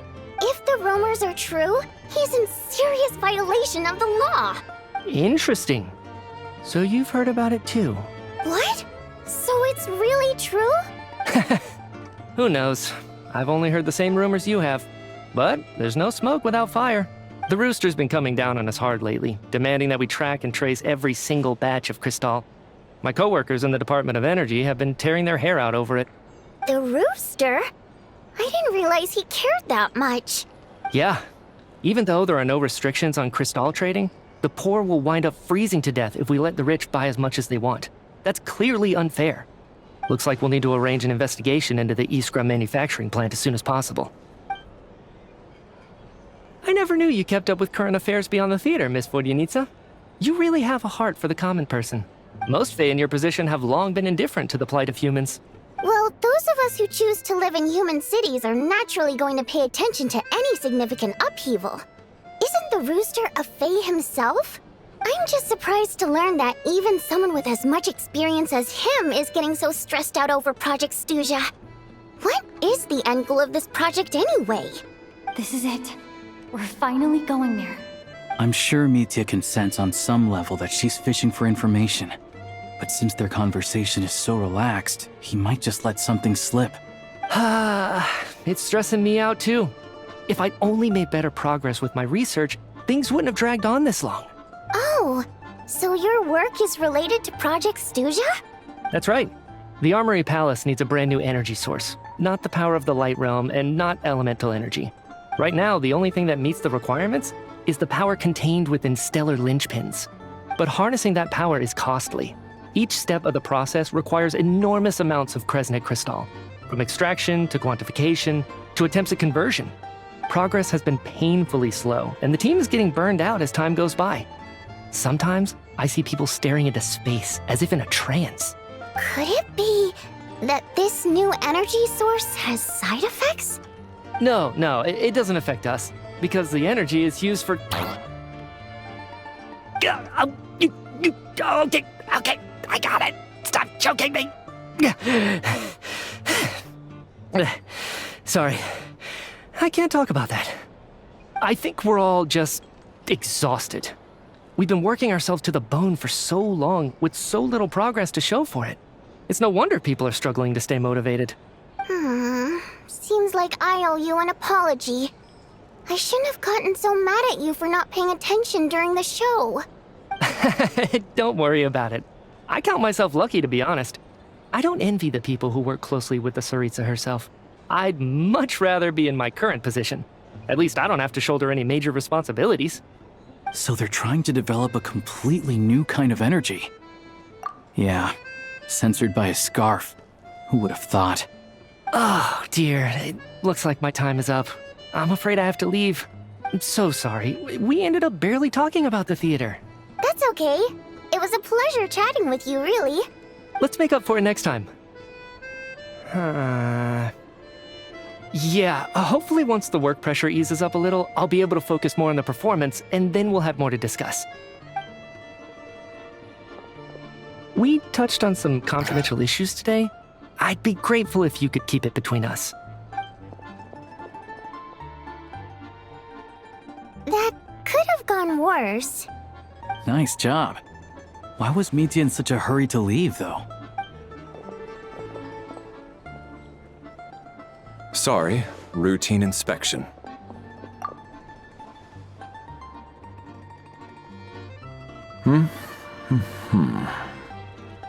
Okay, let's go. So he wasn't rushing to get back to work. He must have calculated that Valeri would find him here in exactly 25 minutes. That's frighteningly accurate. One of the main duties of the Special Assignments Battalion is to ensure that important figures stick to their schedules. All right, time for us to get going too.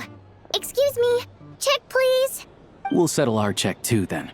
Hello there. Mr. Mitya paid the check before leaving. He also asked me to pass on a message. He said it was an honor to share his tea break with Miss Vodyanica and her two friends. Wait. So he knew we were here all along? This raises a lot of questions. Did he deliberately mention the new energy source so that we'd overhear it? Maybe his work isn't confidential after all. Maybe the key here is the purpose of this new energy. I guess that's the next thing to look into.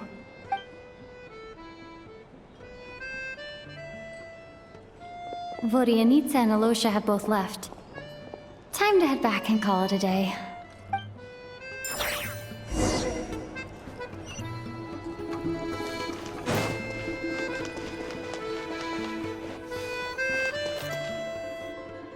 You're back!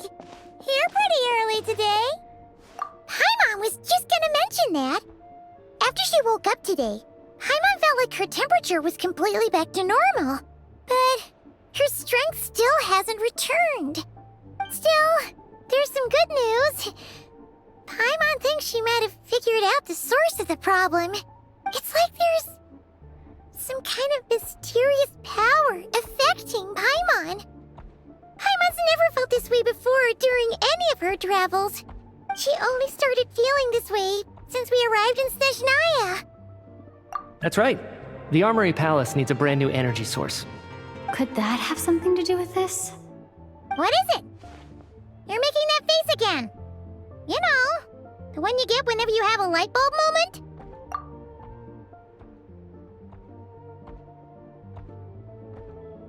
So, they're trying to develop a new energy source here?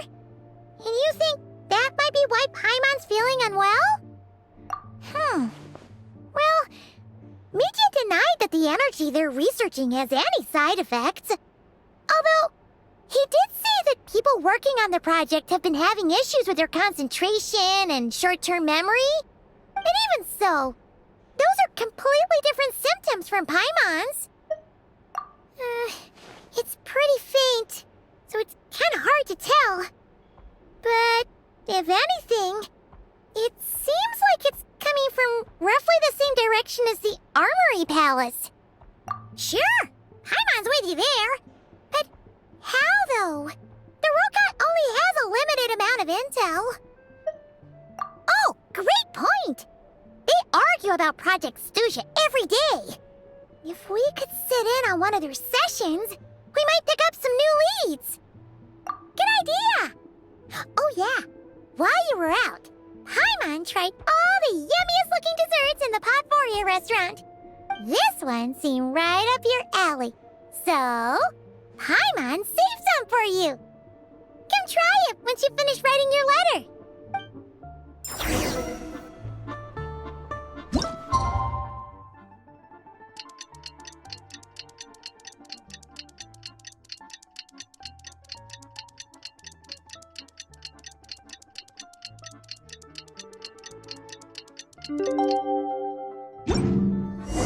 Alosha replied. He says that we won't be able to speak at the Vetcha, but he can arrange for us to attend as visitors. Time to get ready. Then head to the Snezhnograd Vetcha.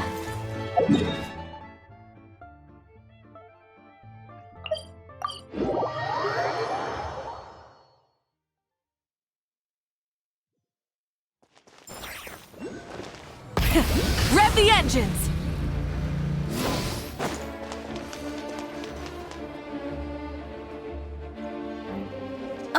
Miss Vodianitsa, prima donna of the Korolievsky troupe. What a surprise meeting you here. Will you be sitting in on a session of the Vetcha? Sorry, I'm not taking interviews today. Oh good, you're here. The session's about to begin. Let's get inside.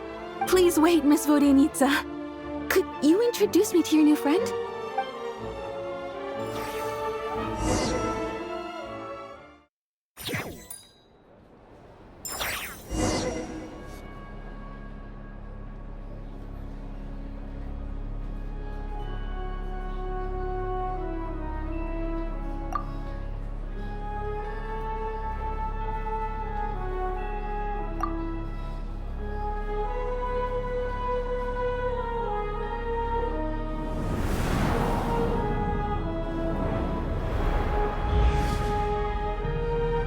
In summary, the energy management commitments made for the outgoing period have been delivered upon. Furthermore, both the production and consumption of Kresnik Crystal show clear signs of stabilizing. The relevant agencies have assessed the present circumstances and determined that the status quo can be sustained until the next period. For detailed statistics, I would refer you to the industry reports that have been distributed to all persons present. It should also be noted that while the recent blizzards have led to a significant increase in people's energy expenses, this is strictly a short-term phenomenon associated with a remotely located monster. Her Majesty the Tsaritsa is giving her full attention to this matter. We should have every confidence that it will be dealt with swiftly and conclusively. A financial report on disaster relief is also present in this report, courtesy of Pantalone. They cover the same old ground every single time. The rooster never seems to mind, but everyone else is getting tired of it. There's a general lack of trust. People aren't seeing any tangible benefits that affect them directly. Of course, none of that will be reflected in any of the reports on the table. Yeah, if it weren't for these hard copy documents, I could have at least made something up. Oh, don't mind me. I'm just out here trying to hit my interview quotas. Bring out the kvass. Ever read it? Best-selling newspaper in town. If I remember correctly, you guys don't even have a sales permit. You have to sell from stalls on the street. Okay then, best-selling street stall newspaper in town. Still counts. Order! We will now open the floor to the representatives. If there are no further substantive issues to discuss, we will then proceed to a vote on this motion. Snezhnaya has a long tradition of treating members of the Fatui armed forces and their dependents favorably. But recent surveys shows that Fatui families in remote areas have access to 15% less crystal than the average civilian family in Snezhnograd. It's been said many times before, but it bears repeating now. There needs to be a clear and consistent rationale behind how crystal is allocated, or we will soon face immense public backlash. Perhaps you wouldn't need to keep repeating yourself if you would hear me out for once. I say again, true consistency exists only in principle. In the real world, fairness is relative. You appear to treat resource allocation as a simple function of production and population. So what about when the equipment used in production breaks down? Have you factored that into your equation? And do you even know how long it's been since Snezhnaya last conducted a census? If I knew the answers to questions like that, I'm sure I'd be a very wealthy man. And I doubt I'd be going by child. I'd like to bring the focus back to the specific issue I raised. Or do you wish to deny that favorable treatment for Fatui dependents is our long-standing policy? It's easy to be a critic when there's no accountability. That seems to be a running theme in the anti-Project Stuzha cohort. Defeat the ringleader and all other problems will magically resolve themselves. That's what they seem to think. But in case you aren't aware, not one jot in my report would change whether Project Stuzha continues or not. So you have no intention whatsoever of finding a solution to this problem? On the contrary, I'm the only one here who ever brings solutions. Child opened by speaking up for the armed forces. Regrator struck back with style and a war of words ensued. Our reporter was live on the scene to get the audience's reaction as it all unfolded. Who do you support? The people have spoken! Child received raucous applause from the crowd as he pushed Regrator onto his back foot with a relentless barrage of questions. It had to be seen to be believed. Now you see why they don't have a sales permit. However this reporter wants to spin things, I haven't forgotten that Tartaglia was representing the Northland Bank when we first met in Liyue. So, surely their relationship can't always have been this strained. You two are getting off topic. Let's focus on what the data is saying. Mr. Pantalone, may I speak on your behalf? Oh, please do. I'm more than happy to save my breath. Crystal distribution policy undergoes modifications with each new period. The ultimate goal being to find the most reasonable method of allocation, which I believe is what Mr. Tartaglia also seeks. But I fear many may have been misled on this topic by extremist activists. To clarify, Project Stuzha is not the root cause of the problem. It is merely a framework for resource distribution. The most recent reports all point to Snezhnaya's resilience and adaptability during this period of fine-tuning, and give clear indications that a distribution framework is improving with each iteration. To make drastic adjustments without first considering the risks would likely do more harm than good.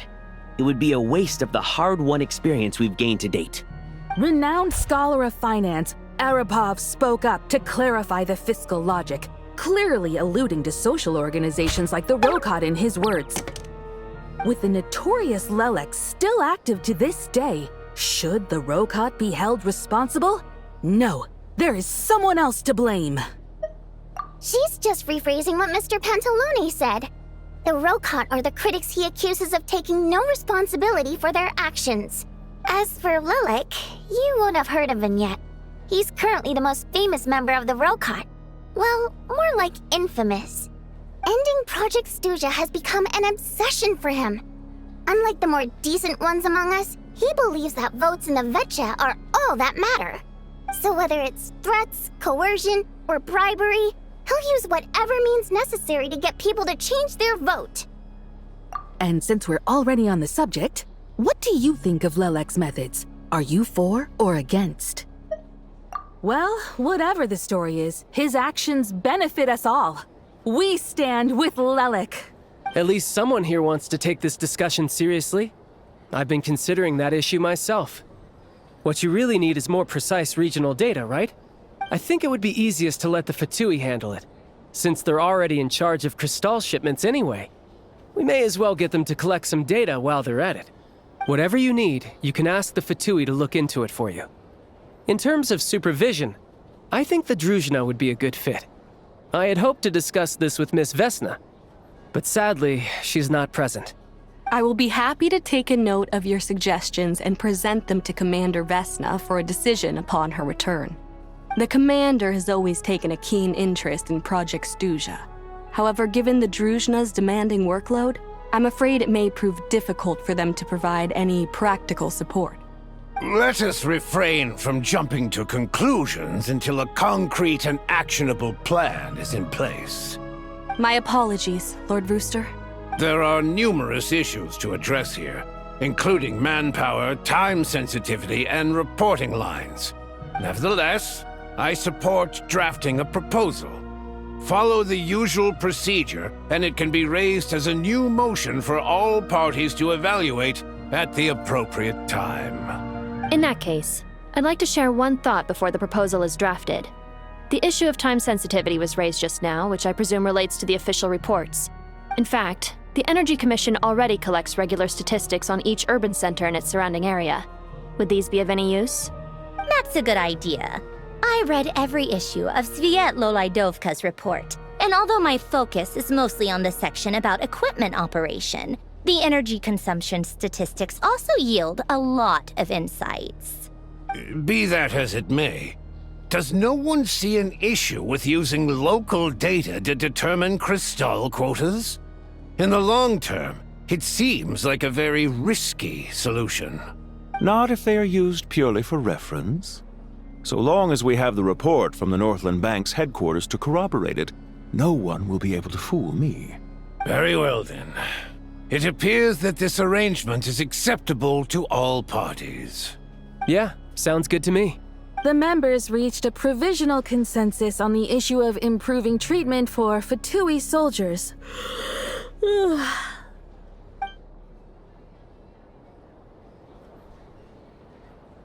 Today, the prima donna of the Korailievsky troupe attended a session of the Snezhnograd Vetcha in the company of a most charming young lady. The question on all our minds is, what is the true nature of their relationship? Write anything like that again, and I'm revoking your permission to interview the troupe. Got it?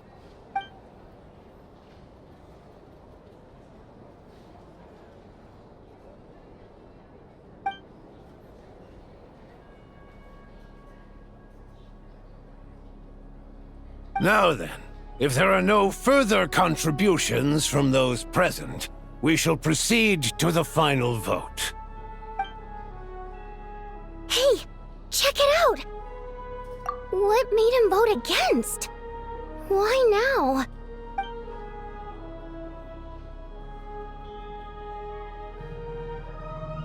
The votes have been tallied. Those in favor of continuing Project Stuzha total 61%, securing a clear majority. That was too close. The margin has shrunk yet again. Chuganov was a huge loss. I'll bet Lelek is behind this. I wonder how Pulcinella will respond this time. Chuganov. I see. Lelek strikes again. Yes, go, Lelek. Once Project Stuzha is defeated, our unwavering support at Bring Out the Kvass will finally pay off when we make our comeback. I can taste our victory already! In accordance with the result of this vote, Project Stuzha will remain in effect until the next Vecha period. Finally, may I remind us all, we debate only for the greater glory and solidarity of our nation. May the aurora shine ever on, and the tundra always stand firm. The session is concluded.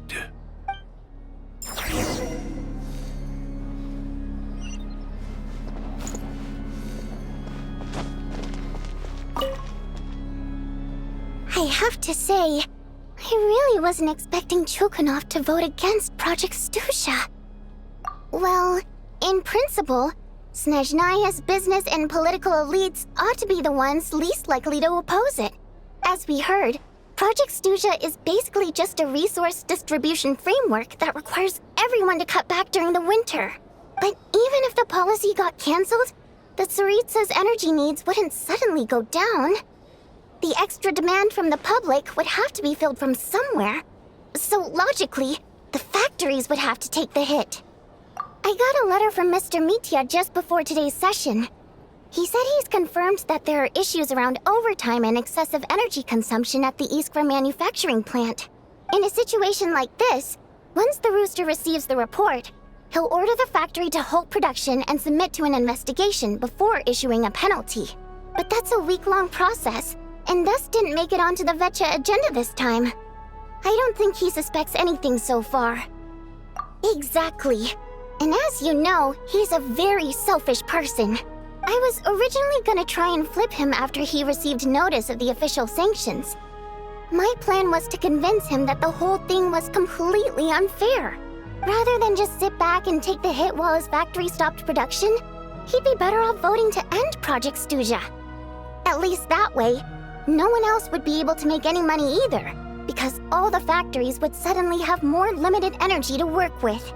But now, he's already voted against it, which means someone must have used more forceful means to change his vote. Just like with everyone else who flipped.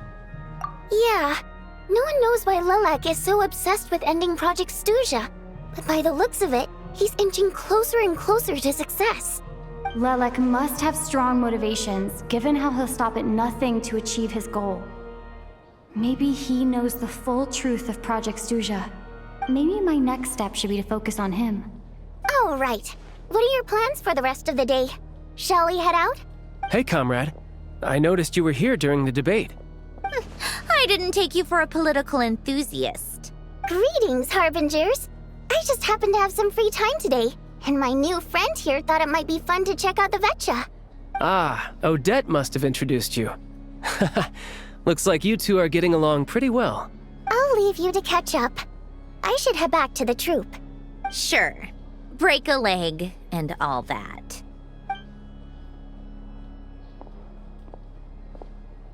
Thought it might be fun to check out the Vecha, did you? Things are never that simple with you, Traveler. There's no way you're here for kicks and giggles. Tell me I'm wrong. Oh, yeah. To some, he's a captivating enigma. To others, he's the bane of their existence. No one ever thought that some anonymous nobody from the Rokot could cause such a stir. Huh? You want to look into Lelek? Then I'm sure his days of anonymity are numbered. What do you think, Sandrone? Fine by me, I guess. the Traveler actually manages to expose Lelik, it'll be doing Pulcinella a favor. In return, it seems fair to let her in on what we've learned so far.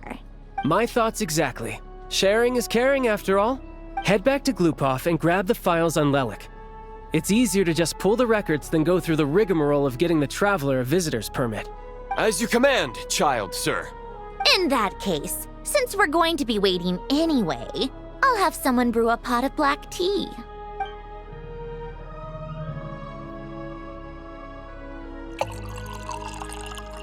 One common thread among the many incidents Lelik has been involved in is that the victims are all too scared to share any real information about him. Clearly, he must have threatened them in some way. His modus operandi is to silently infiltrate the scene and leave a threatening letter behind. But neither the letters nor the crime scenes ever yield any clues to his identity. So all these files have to offer are short statements by the people affected. They don't give us a lot to go on. If nothing else, it shows we're dealing with a trained professional who's versed in counter-surveillance. Yes, and to that point, he often strikes in highly secure locations. The victims are high-ranking and influential people who take their personal security very seriously. Somehow, Lelik slips right into their rooms without making a sound. There's never any eyewitnesses, nor the slightest trace of a break-in. If he can get in and out undetected, it means he can strike without warning. Not that that's ever happened so far, but the thought is enough to scare these people sleepless. It's hard to believe that a human being could pull this off flawlessly every time, so they switched the focus of the investigation to Faye. Unfortunately, no one's found anything yet. Careful, don't underestimate me. Although truth be told, I'd probably find it hard not to blow my cover. Direct confrontation is more my style. We haven't ruled out the possibility of Lelik being human. It's just, there can only be a handful of people in all of Teyvat who'd fit the profile.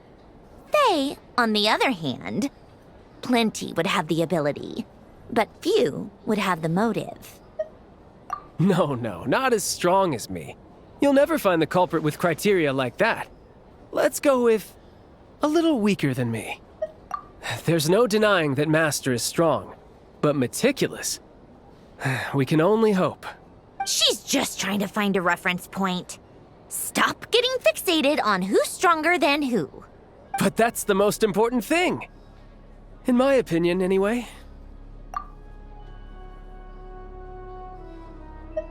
Odette. Yeah, that seems about right. Her skills are solid, and she's always calm under pressure. Except she's Fatui, so the likelihood of her working against us is pretty low. But yeah, much more accurate than your previous example, at least. No, wait a moment. Maybe we should interrogate that assumption. What do you mean? Which assumption? Her Fatui identity doesn't necessarily exonerate her. And when you think about it, the Rokot would be precisely what she needs to conceal her identity. Plus, she wouldn't need to be such a pro at covering her tracks. She'd already know where the Fatui will be and when, so she could choose the perfect time to act. Oh, yikes. I was just thinking out loud. Why is this starting to sound like such a convincing theory? Still, what reason could Odette possibly have for trying to call off Project Stuzha? Arlecchino would be the best person to ask. She knows Odette best. Unfortunately, she isn't back yet. Rosaline used to open up to her in private about her struggles with Odette. As I'm sure you can imagine, Arlecchino is quite a lot better with children than Rosaline was. She gave her some tips on how to handle the situation, and Rosaline managed to reach a settlement with Odette before leaving. So I suppose there were at least no lifelong regrets left behind. Beyond that, I don't know the details about that side of things. But I do know that Odette definitely has a motive to hold a grudge against Project Stuzha. The reason being, her father passed away during the early stages of the project. That was back before it had been named Project Stuzha, when things were still being worked out. But in essence, it's remained the same ever since. Huh, the more you know. Rosaline was always so self-centered. I never understood why she started paying so much attention to Odette. Is that such a surprise? If you cast your mind back, you may remember that Rosaline and I weren't exactly close. We had tea together a few times, but that was about it. Odette's past is no secret. Her father was a fatus and her mother was a very famous ballerina. On the surface, it looks like she followed right in her parents' footsteps. But the truth is quite a different story. After her father passed away on a mission, her mother was overcome with grief. She broke her leg during a performance and could never dance again. Odette was only interested in ballet at the time, but this tragedy left the family with both breadwinners gone. They could barely make ends meet. Per Capitano's policy, family members of Fatui who died in the line of duty had to be appropriately accommodated and provided with adequate assistance. So, regardless of how Rosaline may have felt about it, it fell to her to resolve the issue of Odette's family's livelihood. In the end, the solution they agreed upon was to have Odette join the Fatui. Right, because the alternative would have been a one-off compensation payment, I guess. In that sense, joining up was definitely the better option. Still, she must have had mixed feelings about it, right? If she doesn't even like the Fatui. It's just a theory, a possibility. But as a motive for Odette to become Lelik, it holds up. That said, I have no idea where Odette's head is at right now, or what her conflict with Rosaline was about. Plenty of people were on bad terms with Rosaline. I have no intention of trying to figure it all out. Yes, but there's not much point in discussing that now. Yeah, back to Lelik. Since our investigations so far have turned up next to nothing, we've got nothing to lose by trying a new angle. Funnily enough, Tonya and I had actually made plans to go to the theater tomorrow to watch Odette's rehearsal. Unfortunately, thanks to this Lelik situation, I'll be stuck working overtime again. Which means you can go in my place. No point wasting the ticket. Plus, you'll get to meet Tonya. Spirit Seeker. Quite the classic ballet. It was passed down through Odette's mother's family for generations, though it hasn't been performed in years. But Odette's been practicing it diligently, and it's finally ready for a return to the stage. Excitement is through the roof. Tickets for the official performance sold out long ago. Tonya's excited for it too. She's desperate to see it no matter what. Personally, it's not really my kind of thing, but since she's my little sister, I had to figure something out. I've actually seen it several times before. The story's pretty straightforward. The lead character follows a trail of clues left behind by a spirit, gradually recovering her memories along the way. It's a tale of love and regret. So not exactly reinventing the wheel, at least by today's standards. But when that classic melody kicks in and the lead character begins to dance, it always gets me. It really is beautiful. Not an easy dance to do justice to, though. I know it's always been Odette's dream to perform this piece, but I'm not sure she's really ready. In that case, I think that even if she is Lelik, we should wait until her performance is over before we respond. I'll let you take it from here, comrade.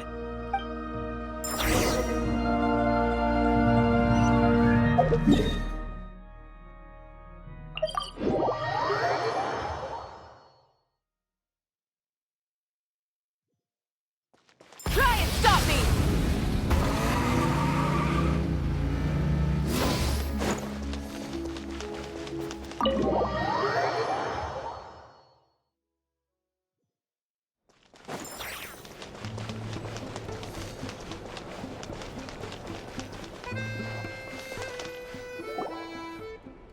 Sounds like you made a ton of progress today. It's good that everything's going so smoothly. Next step is to head back to the theater and get a clear answer from Odette. Either way, Paimon doesn't get the sense that she's a bad person. Sure, she might have done some pretty extreme things, but Paimon bet she has her reasons. Maybe this is going too far, but with everything she's managed to do so far, wouldn't it make more sense in theory to be even more, heavy-handed? Why leave a letter when she could, we know there are plenty of other ways to keep people in line, right?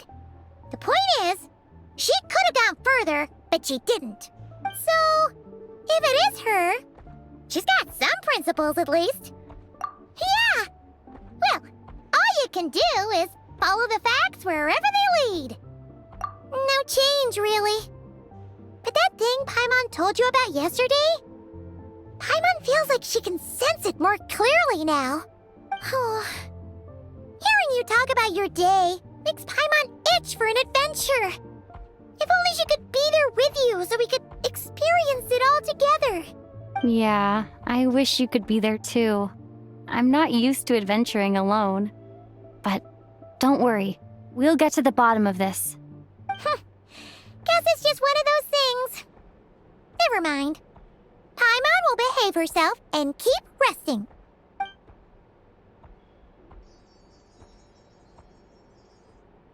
If Odette is Lelek, she may well have inside information on Project Stuja.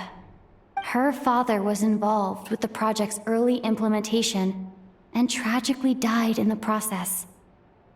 Now, she's dedicated herself to bringing it to an end. It's hard to imagine she could have gotten this far without knowing anything at all about the Tsaritsa's true intentions. When she spoke to us as a member of the Fatui, how much did she let on? And how much was she hiding? Only time will tell. Maybe tomorrow everything will be answered. Hey look! It's snowing! Could be a tough day ahead. Make sure you wrap up warm tomorrow.